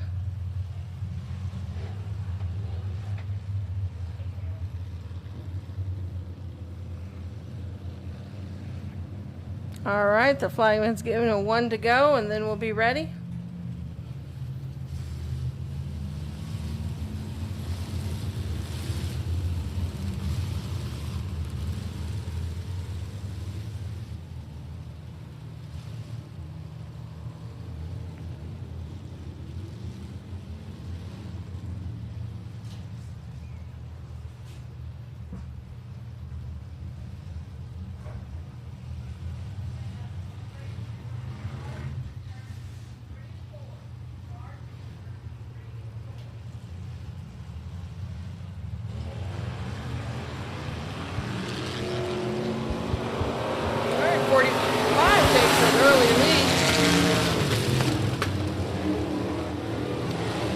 Driven by Brendan Harrison, I'm sorry.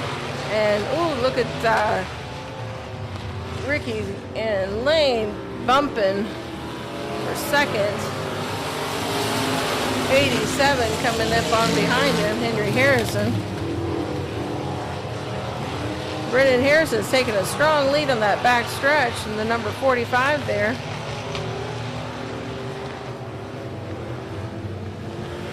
And we have a caution on the back straightaway on between turn 1 and 2.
Brendan Harrison is still taking the lead at the flag stand, with Henry Harrison coming in at second. Got Lane Skinner coming strong in third, and Ricky Slack coming up fourth. And there goes Lane Skinner trying to make a move for second. He's going to take the low inside of the track.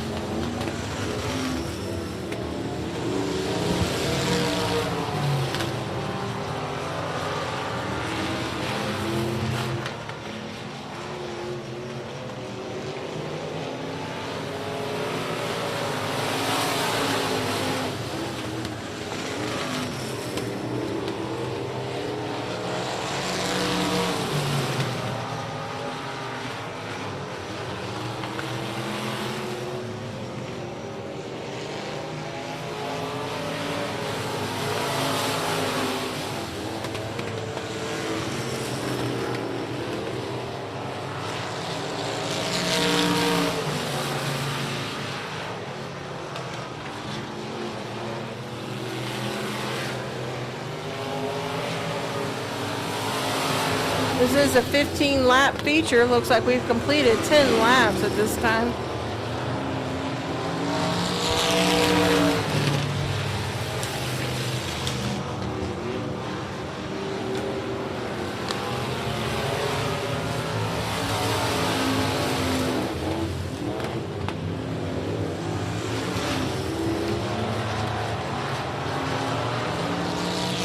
About ready to complete 12 laps. Brendan Harrison's able to remain in the lead. Lane Skinner's coming in with Ricky Slack, and Ricky Slack's coming in strong there.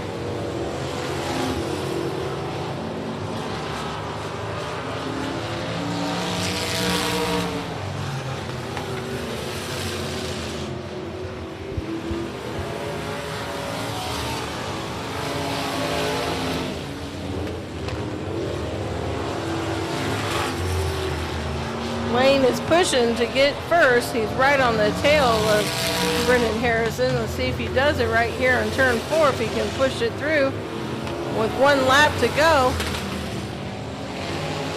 Lane is going to try to take it right there. Nope, not quite.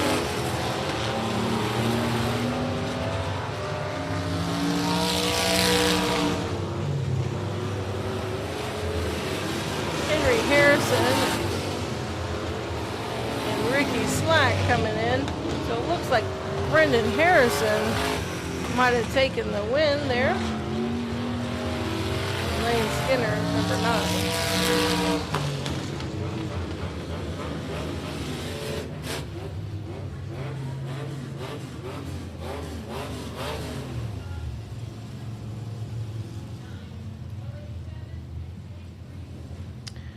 So Brendan Harrison takes it first, and Lane Skinner, and then Henry Harrison, and looks like Ricky Slack, Josh Brand, Josh Baker, Dave Flanagan, Mikey Pataki pulling up the rear.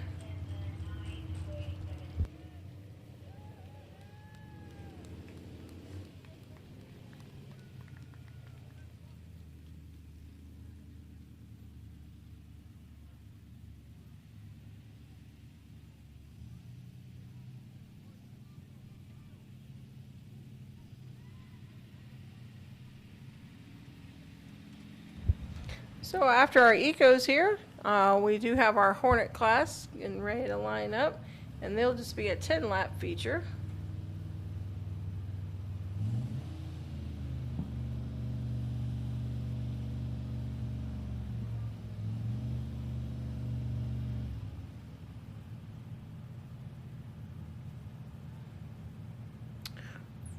Car number 45 does park it on our victory lane. Give it up for Brendan Harrison, our feature winner for our Eco Modifieds.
Let's welcome our kids class, the Hornets, as they come out on the track.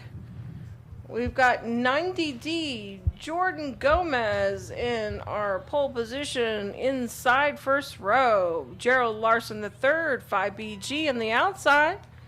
We got Wyatt Kibitzen, number 8 in row 2. We've got Bentley Williams, number 25 in the outside row 2.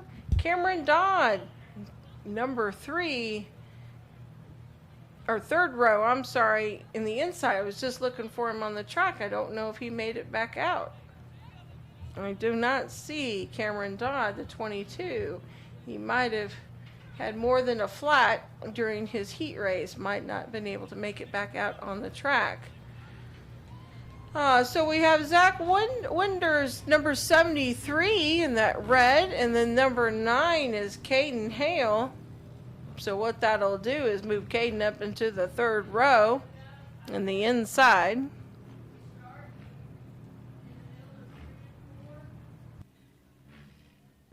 it looks like we've got a little bit better in our lineup since our heat race. So sometimes, you know, the kids are learning. We just need to get that number 9 moved up a little bit better. Looks like we've got the lights out and going green. And we do have green by our flagman.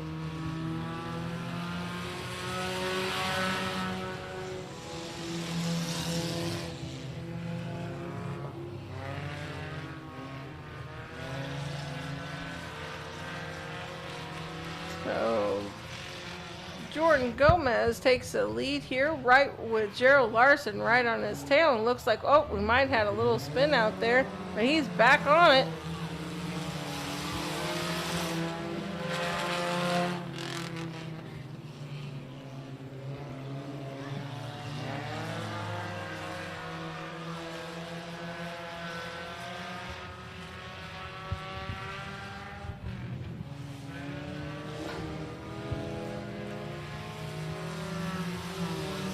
So our car number 73, Zach Winders, is taking our lead. And then you've got the white car there coming in the second. I don't think anybody's lapped at this point.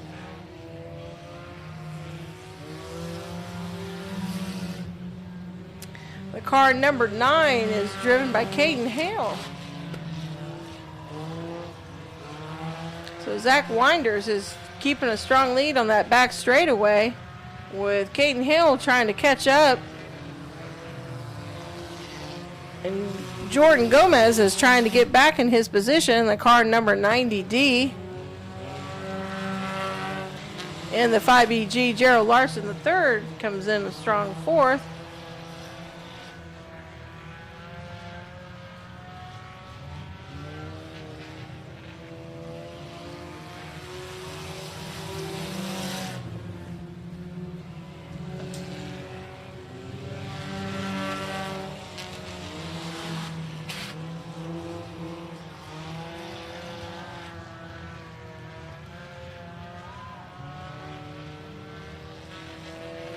Looks like we will have completed lap 6 out of 10 laps here for the feature for our Hornets. These are 4-cylinder cars. For those that might be interested or have a kid that might be interested in racing, they are 10 to 17-year-olds.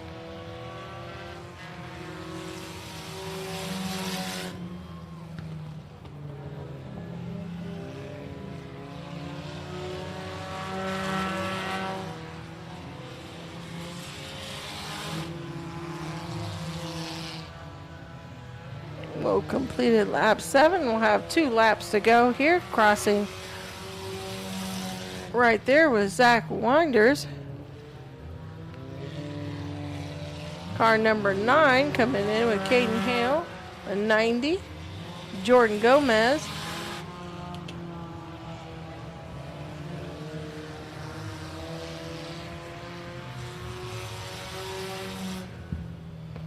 So 1 lap to go. Zach Winders, car number 73.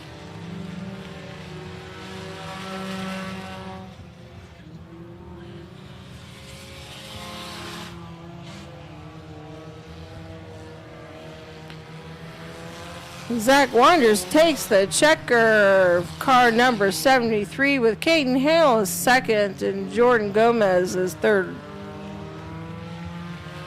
Zach Wonders will run over to the slab.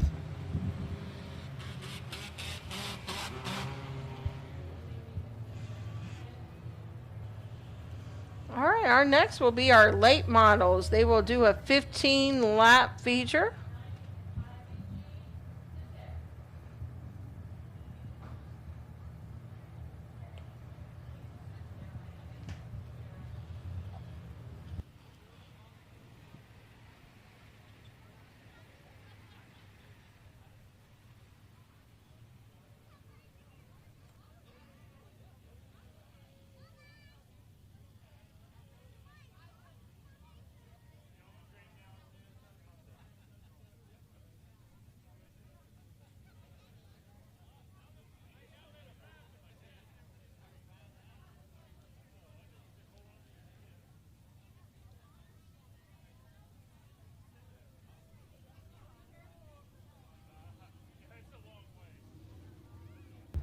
All right, give a round of applause for our feature winner Hornet class, Zach Winders, in the car number 73.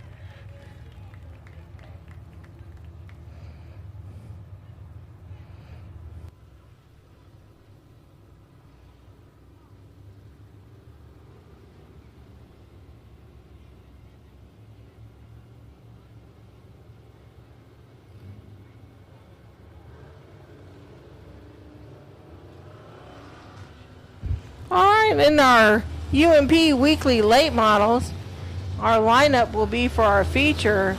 Inside row 1 will be Ortanic McEl, James Moon on the outside, number 2. In row 2 will be Cooper Tilley in the coupe. Sloppy Hog will be in the outside, and in row 3, Bill Lane in the number 5. On the outside will be Trey Langley in the 00Z. Randy Bolts will be car number 20 in row 4. Richard Bolts will be 88 on the outside. In row 5, we'll have, well, looks like they might not have made it out on the tracks. Might have had some car issues, so that will round out your feature for tonight.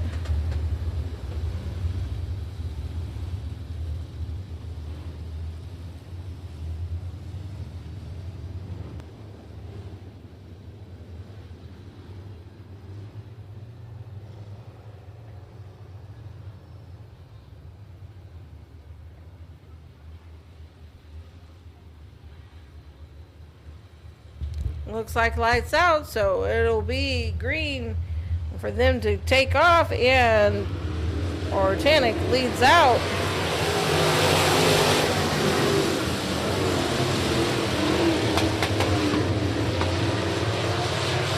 Cooper is given a strong run there for second place.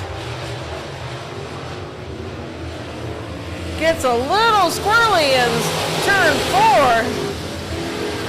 Cars are shaking a little bit on the rear end on turn 4. Jim Moon leads it in the car number 2, with Cooper Tilley in the 00s coming in second. Ortanic in the number 21 comes in 3, and Sloppy Hog rounds off 4th with Trey right on his trail. Bill Lane is coming in on the back straightaway.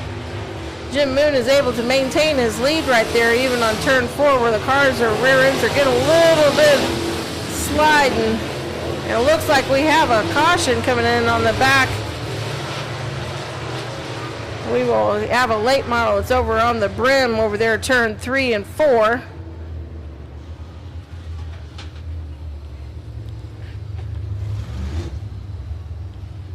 It looks like they're good to go. Looks like they're still going.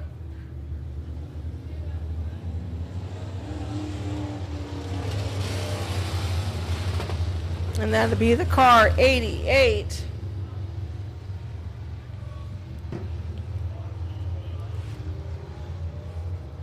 Richard spun out, so he will be back into the lineup.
right, looks like our lineup. Looks like 5 had a little spin out. Coming back in to get the lineup, and then we'll do a lap and give him the green. The flagman is given green. Looks like we've got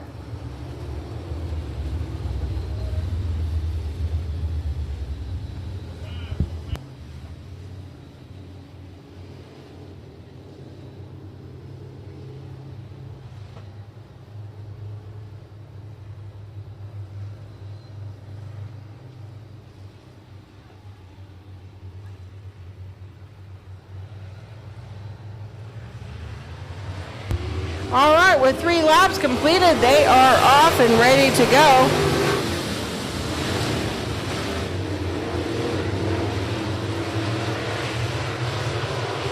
Jim Moon takes an early lead in the car 1, taking the low of the track.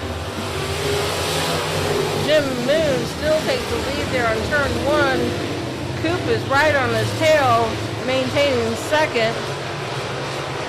Trey Lange and Sloppy Hog are fighting for that third, right behind Ortanic McEl.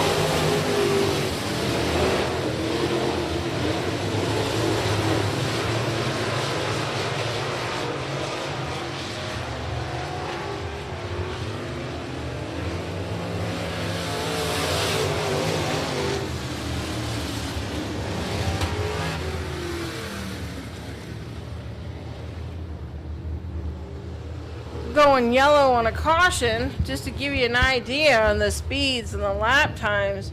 James Moon had a 16.084 on his last lap. Cooper was right behind at 16.320.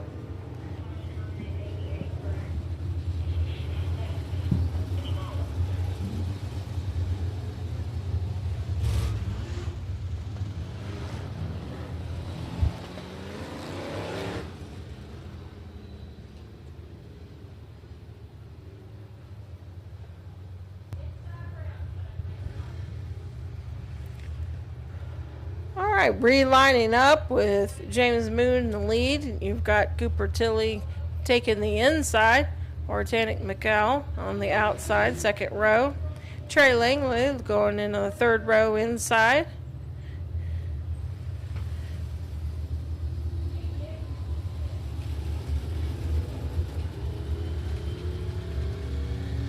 Well, looks like there's some switch there.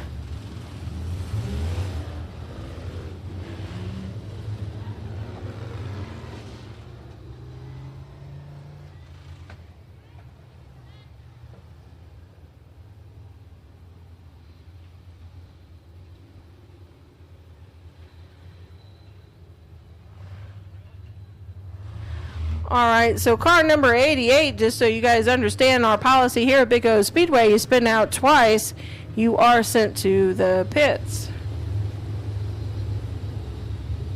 So he had spun out twice on his own, so therefore he was exited off the track, and now we start with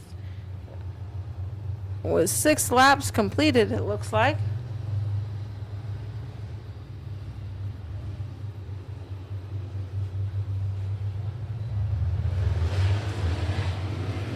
Looks like Cooper Tilley and Trey and got a little tiff with Jim Moon starting off there in the front, coming around turn 4.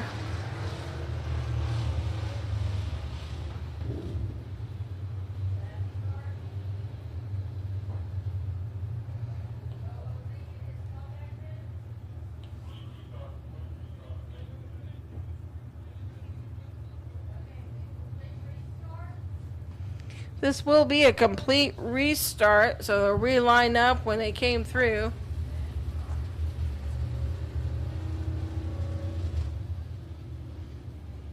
They just got bunched up there on the start on turn 4.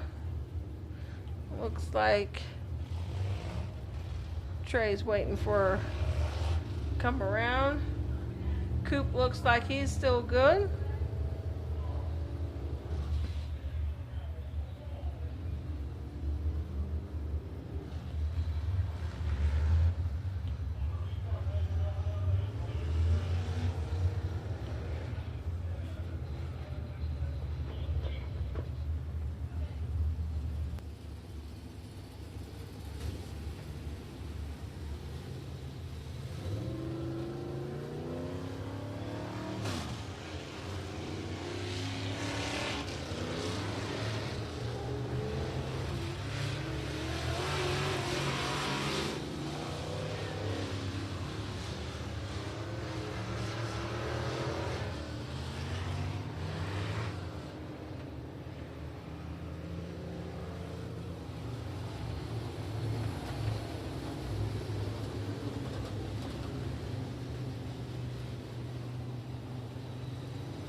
right, here we go on green.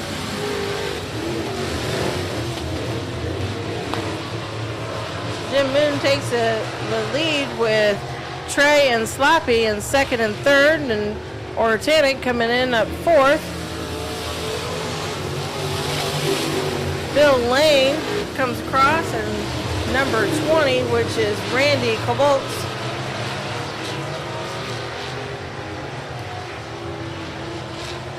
We have 7 laps complete.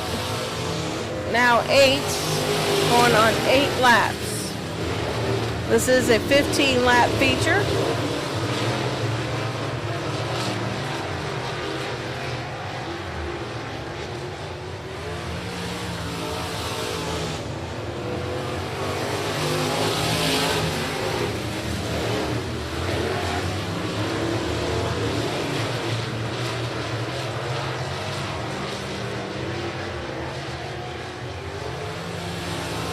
Jim Moon remains in first with Trey Langry in second and ZZ remaining in third. Bill's coming up and Randy in the car number 20. So we have 11 laps complete, 4 more laps.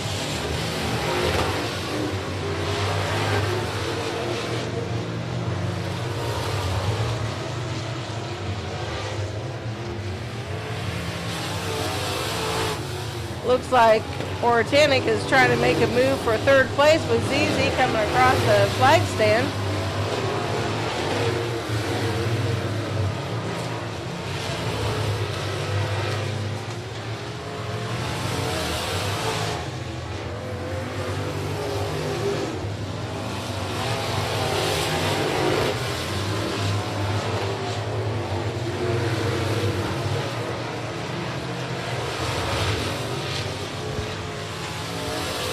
This will be our lap 14.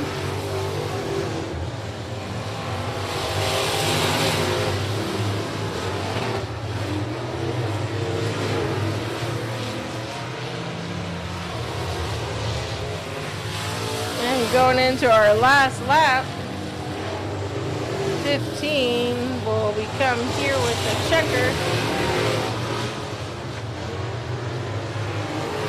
Jim Moon coming around taking for first.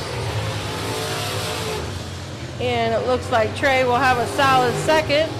And battling for third, Cobb and Ortanic McGill in the car 21, and Brian Lane in car number 5, and car number 20, Randy, finishing out the race.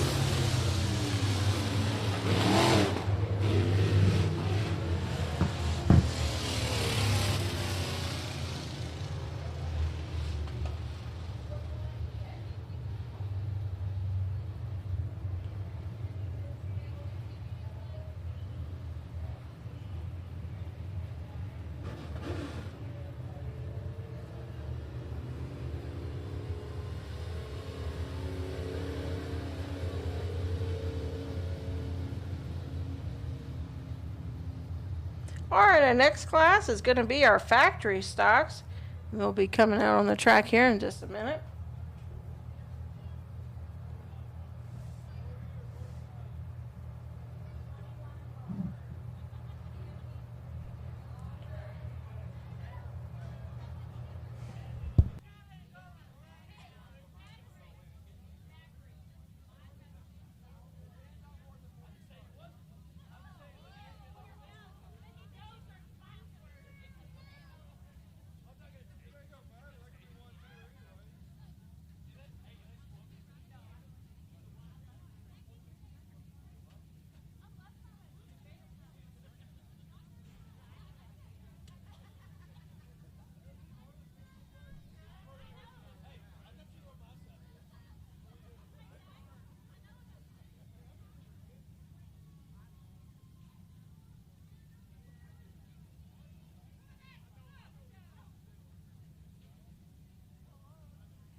Welcome Jim Moon to the victory lane for the late model, UMP late model feature winner.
All right, so the Shelley Smiley York City Real Estate Factory Stocks, and actually they are a sanctioned group here with USRA.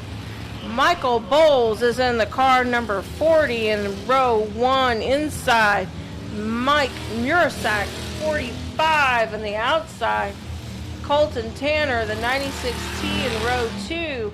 Outside is Cody Chamberlain, the number 12. Third row is 00 Royce Jones and Roger Cheney, 113 on the outside. Preston Haley, 1H. Mike Land in the car number 48. Mike Massey, 111M in the fifth row. Kenneth Chamberlain, number 70 in the outside. Sixth row is John Armstrong, 99J. Aaron Davis is the 87D. Taylor Rallison in the inside on row 7 with Kenny Fielder, 151 on the outside.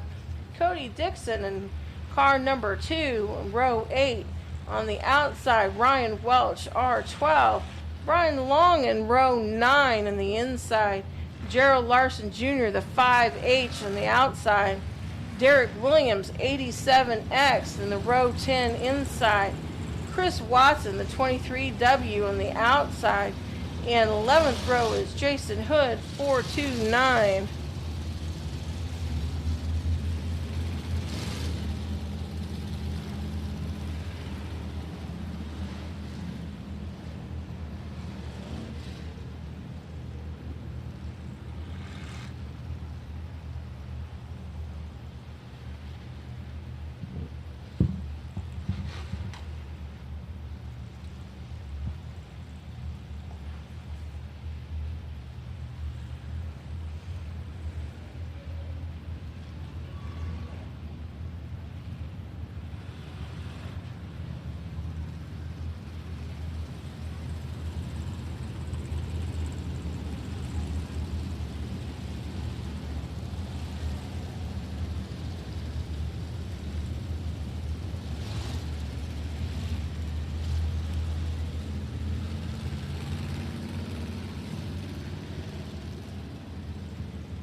All right, the lineup looks good. The light is out, so it's a matter of Michael Bowles making the move to start it out with going green.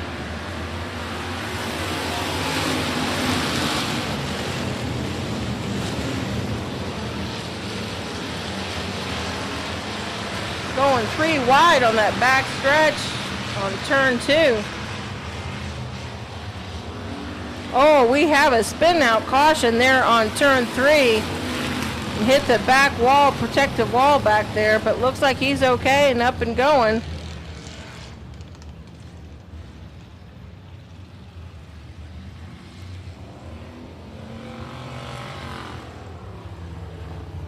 This will be a complete restart.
This is a complete restart. No laps are counted at this time.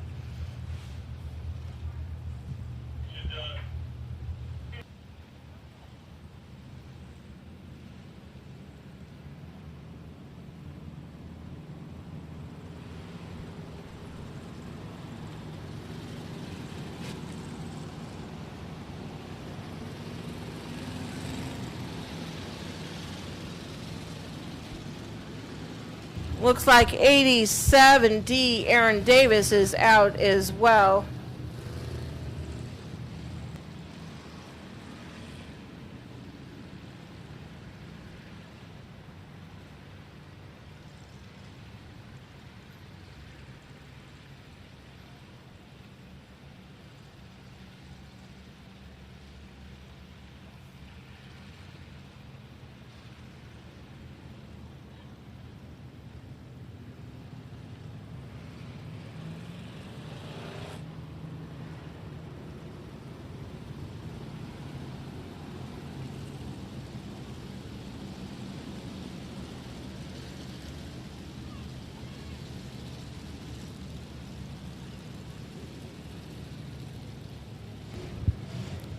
Looks like 87's gonna try to make it.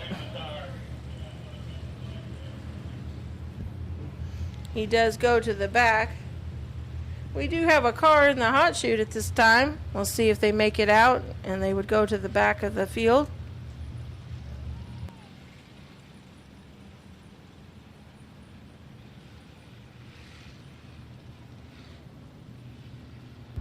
Tonight you are witnessing some of the best factory stock drivers in the area. You've got the Michael Bowles, you've got the Chamberlains, you've got a lot of people here that have a lot of experience with the factory stocks, and a great show they're putting on. We'll get started here with the lineup.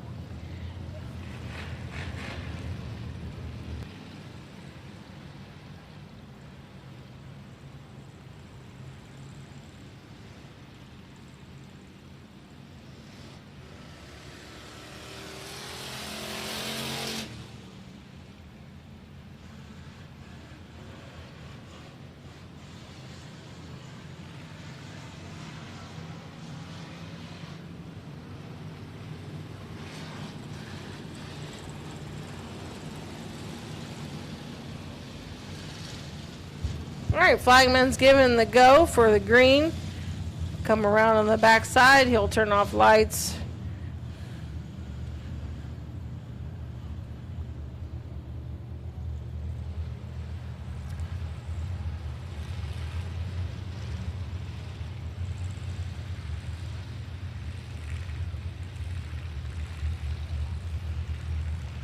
It's up to the leader to make the go before the cone. Otherwise, it's anybody's game to go on the green at the cone.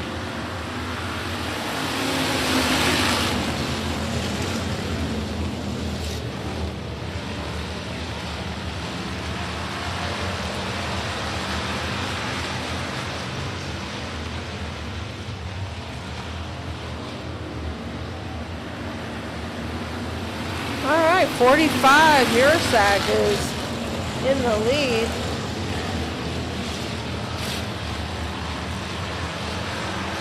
And we have a caution.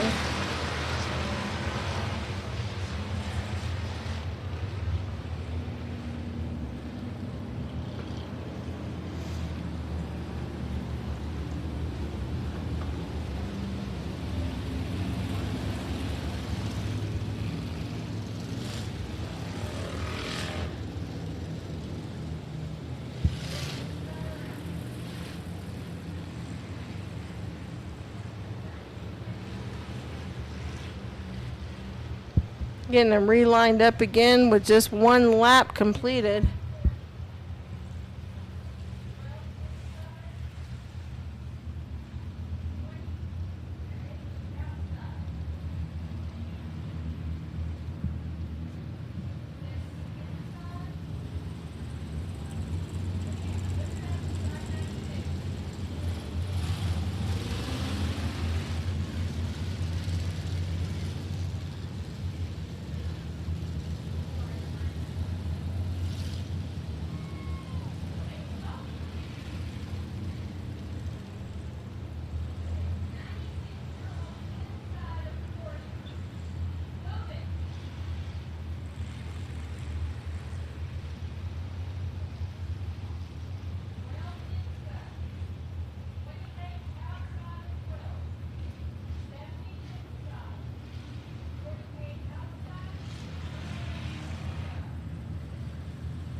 Alright, so we're off. Well, we got another spin out, so we'll start over again. Car number 2, Cody Dixon.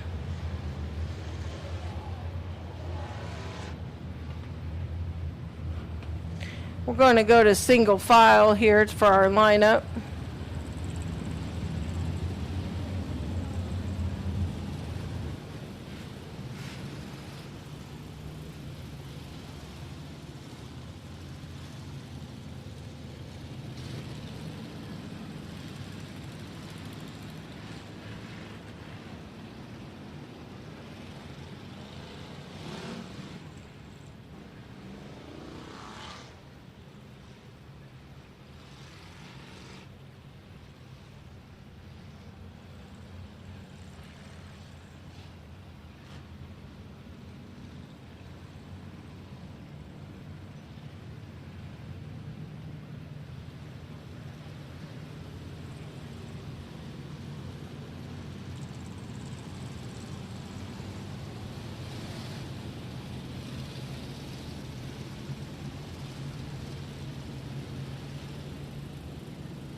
All right, so we have 1 lap complete. Scoreboard is off by 1 lap that you see. So we are single file lineup. Given the 1 to go here by the flagman.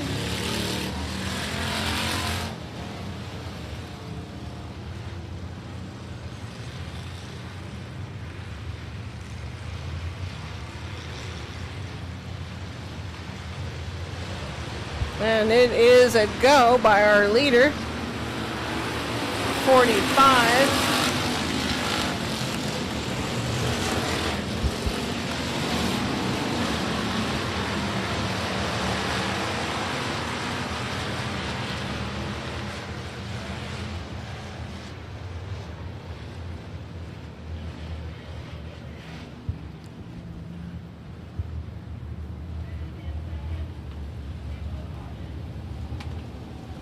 Line up again in single file.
we are green.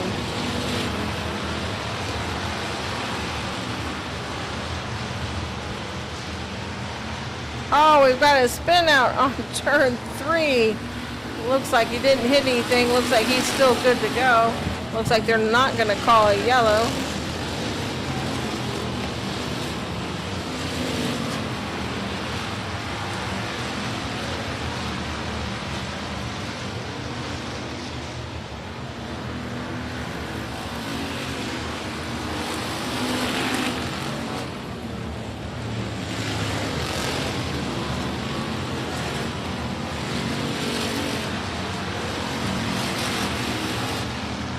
Mike Muros is still in the lead. Kenneth Chamberlain coming in at second. Colton Tanner looks third. Colby Chamberlain. Brian DeLong in fifth. Mike Land in sixth. Mike Massey coming in at seventh. Kenny Fielder at eighth. Roger Chaney in the 113s coming in at ninth. Some bumping over in turn 4 between Mike Massey and John Armstrong.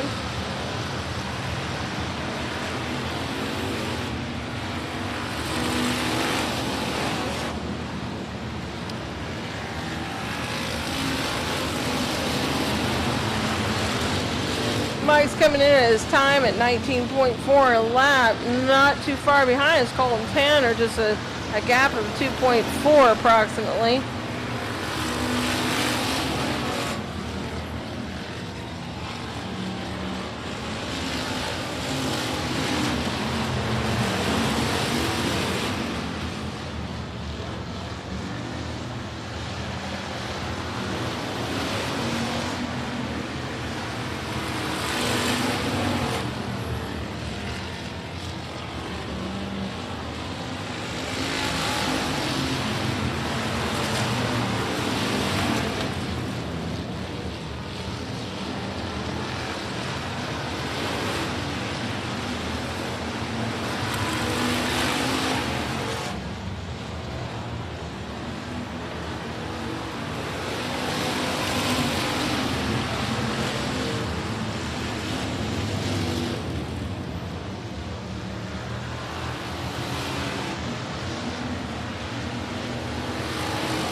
Looks like we've completed 10 laps with Mike remaining in the lead.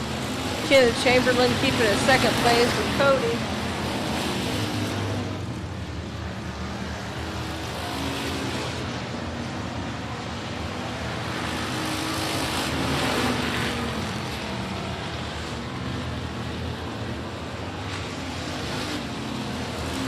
Oh, we have some bump right there in turn 4 between cars 12 and 7.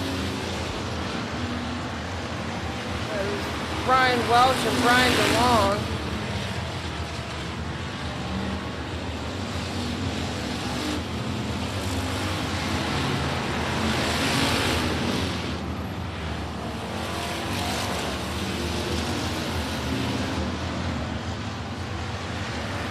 Like we have our 13 laps, 2 laps to go.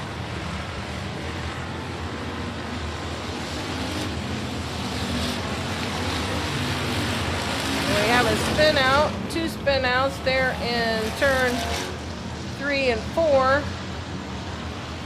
And it will be called a yellow with 2 laps to go.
All right, looks like we are stopped on track due to a slight fire underneath a car, as we mentioned earlier, with the heat, extreme heat, and the car's been running around the track with the cautions that we've been having, probably a little overheated.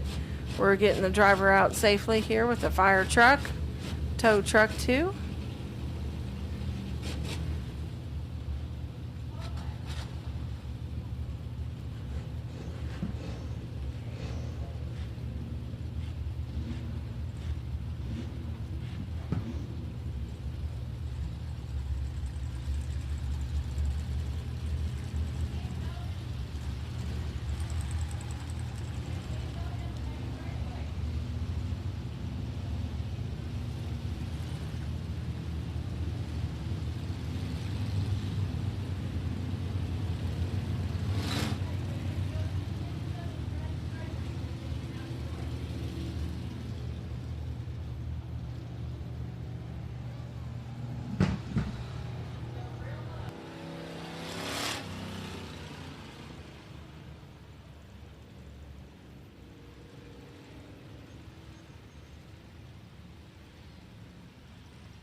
We're trying to keep the cars running so the air can breathe through the cars, not try to prevent overheating.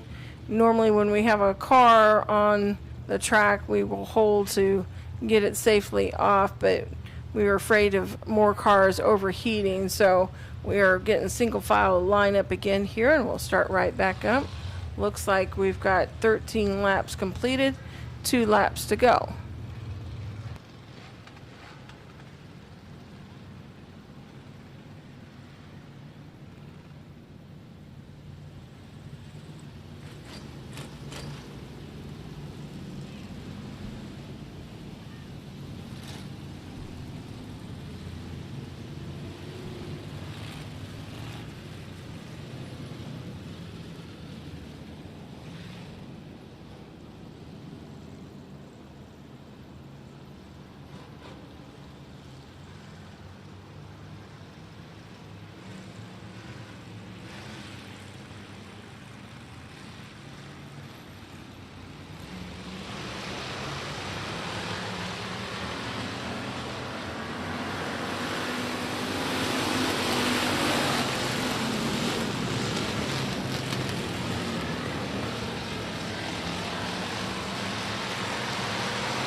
We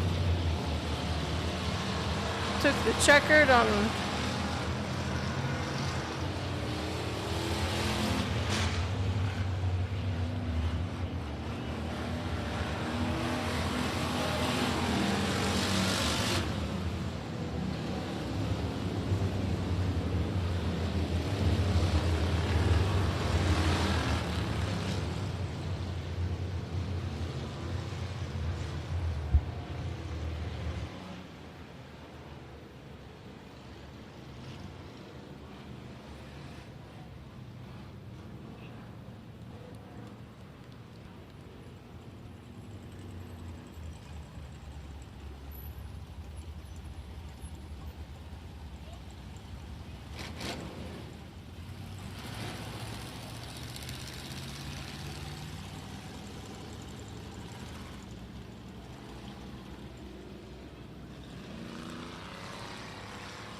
All right, so our feature winner in our factory stock for the Shelley Smiley York City Real Estate USRA factory stock, give it up to Cody Chamberlain in car number 12.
All right, our next class is our interceptors.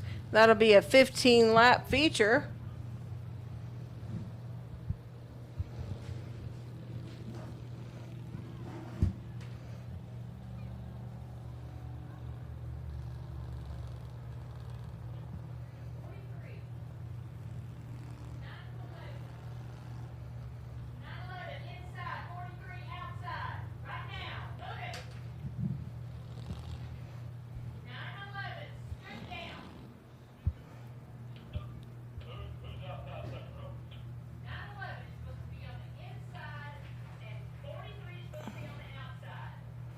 All right, so what we've got here is on our row 1, inside is 64, outside is Organic Miguel. In the 6, well, I don't see his car. Let's see, okay, there's 64. 64 in row 1 in the inside, the 651 Organic Miguel in the red car on the outside, 911 Cristania not in the 911 row 2 inside, Caden Hale in the car 43 on the outside, then Landon Campbell in the inside row 3 in the 3113 car, and the last car, Weston Williamson, in the car number 88.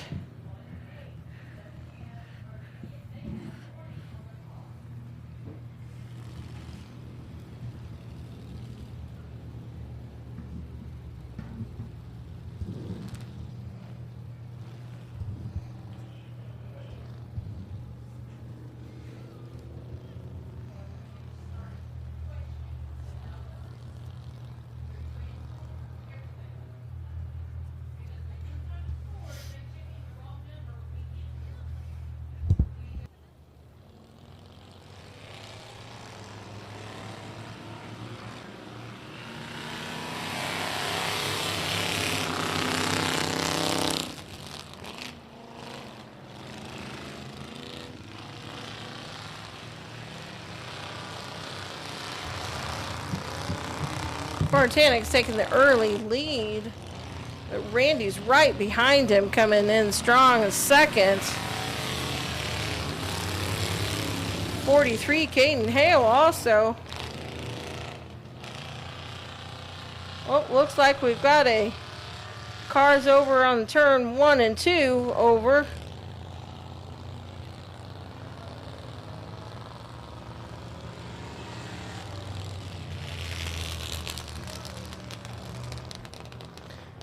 We'll call a yellow. There's a car over there on turn 3, not moving.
Looks like it's car 43, Caden Hale, that's over on turn 2.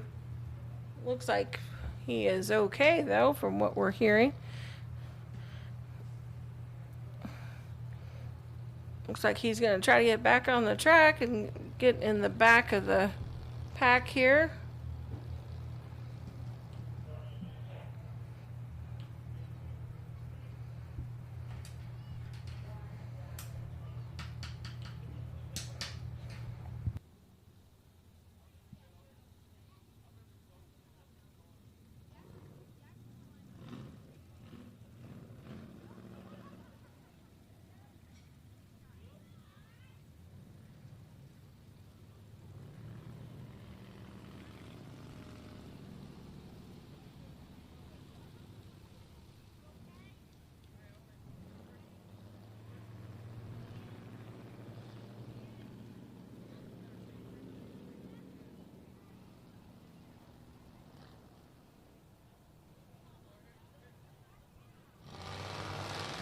Light is off and the green is given early, so the lead takes, go ahead and take the lead with car 651.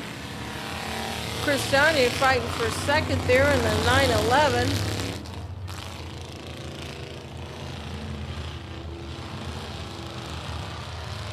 '64, Randy's coming up strong behind 651.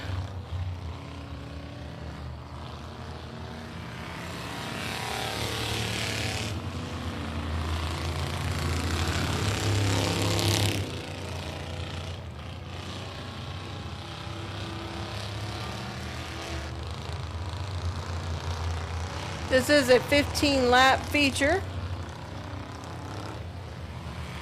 Looks like we've completed 3 laps.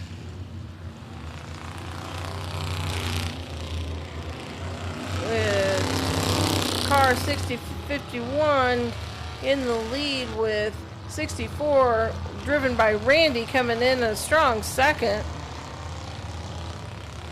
Christiania, though, is not giving up. She's pushing in turn 4.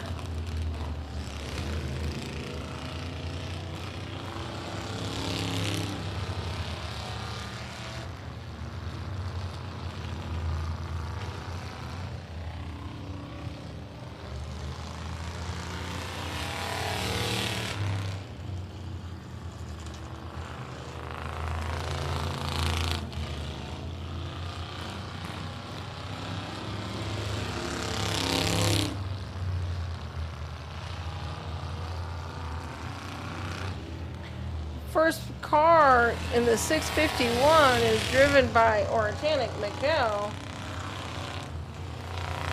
Fighting for second is Cristania in the car number 11 in Weston and car number 88.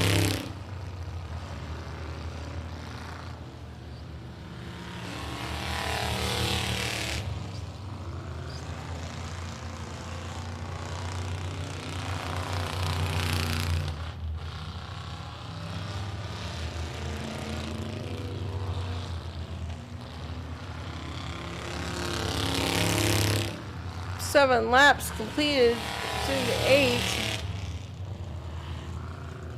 Battling out second place is Cristania and Weston.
Car number 651 shows 4 on the scoreboard, but it's actually 651.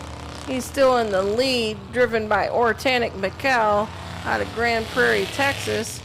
Coming in as second is Cristania Knowles, the 911. Third place is 88 Weston Williamson. 64 is Randy.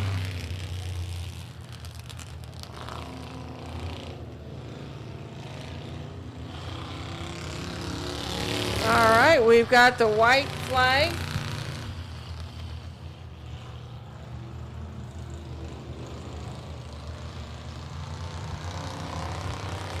Organic Miguel takes the checkered car number 651 for the Interceptor class. Our next class up and our last feature for the night will be our Thunder cars.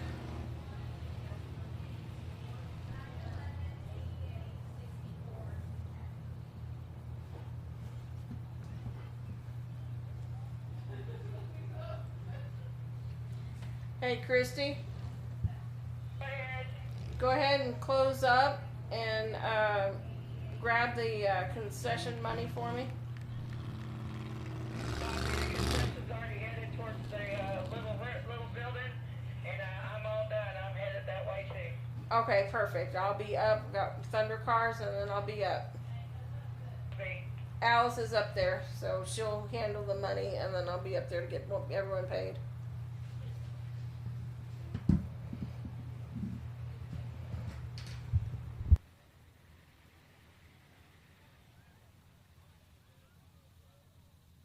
All right, so now we have our Thunder cars lined up. They should be on the track here in just a moment.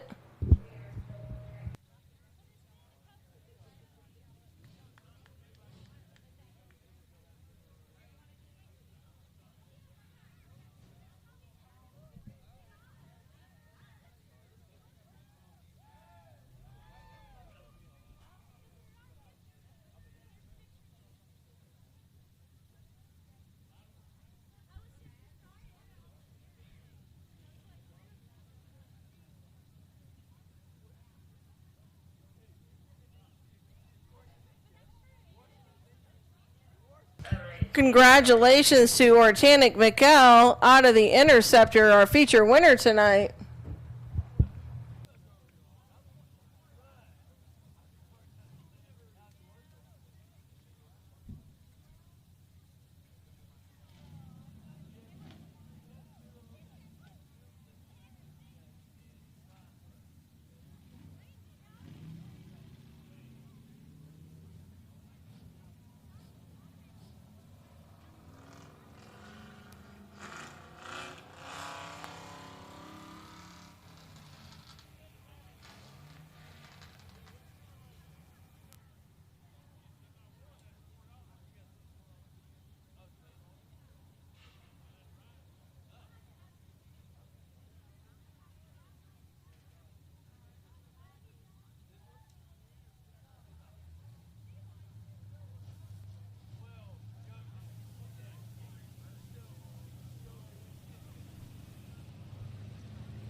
All right, here we go. Green with our Thunder Car class. 40T, led by Toady Grissom, takes an early lead. Right there, bound for second place is Blake McKendrick in the 13. You got Cash Rickman in the truck that's part of the Thunder class legal. He's the car number 72. And heading up on the rear there is our 5JX, I believe. No, I'm sorry, that is our 5J, Gerald Larson Sr.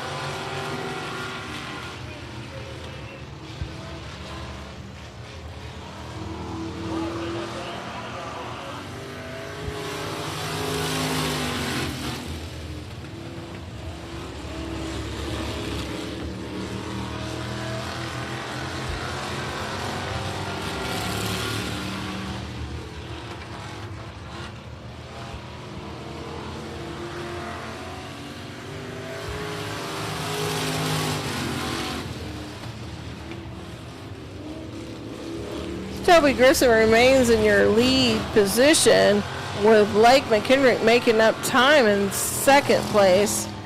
Cash Rickman is in third.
Looks like we have 7 laps completed with 15 to go, or 15 total laps.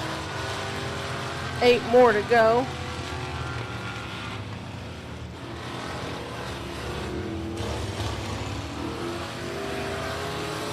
Toby is remaining in the lead. Blake still holding on to second.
Completed 13 laps with 2 laps to go.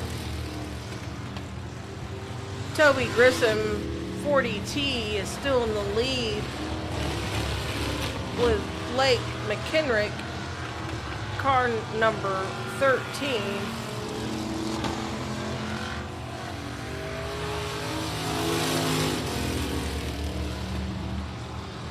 White flag has been given for 1 lap to take the checkered.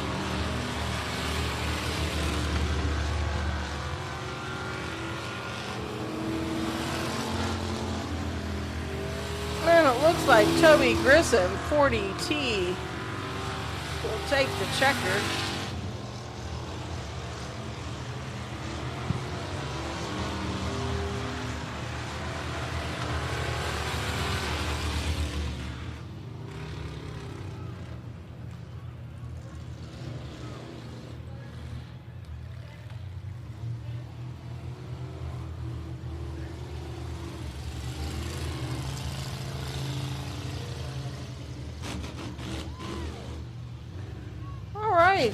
Thank you for coming out to Big O Speedway. We appreciate you coming out and watching great races here. And with the Rammy Memorial Race, 40T is our feature winner.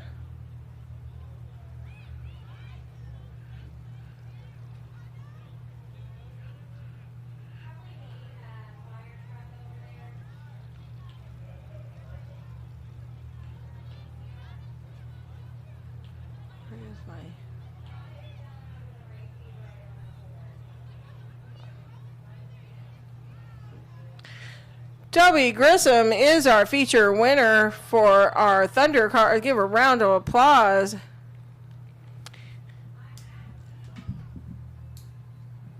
Just as a reminder, June 25th here at Big O Speedway, we will have a fireworks show after the races. We'll have featured class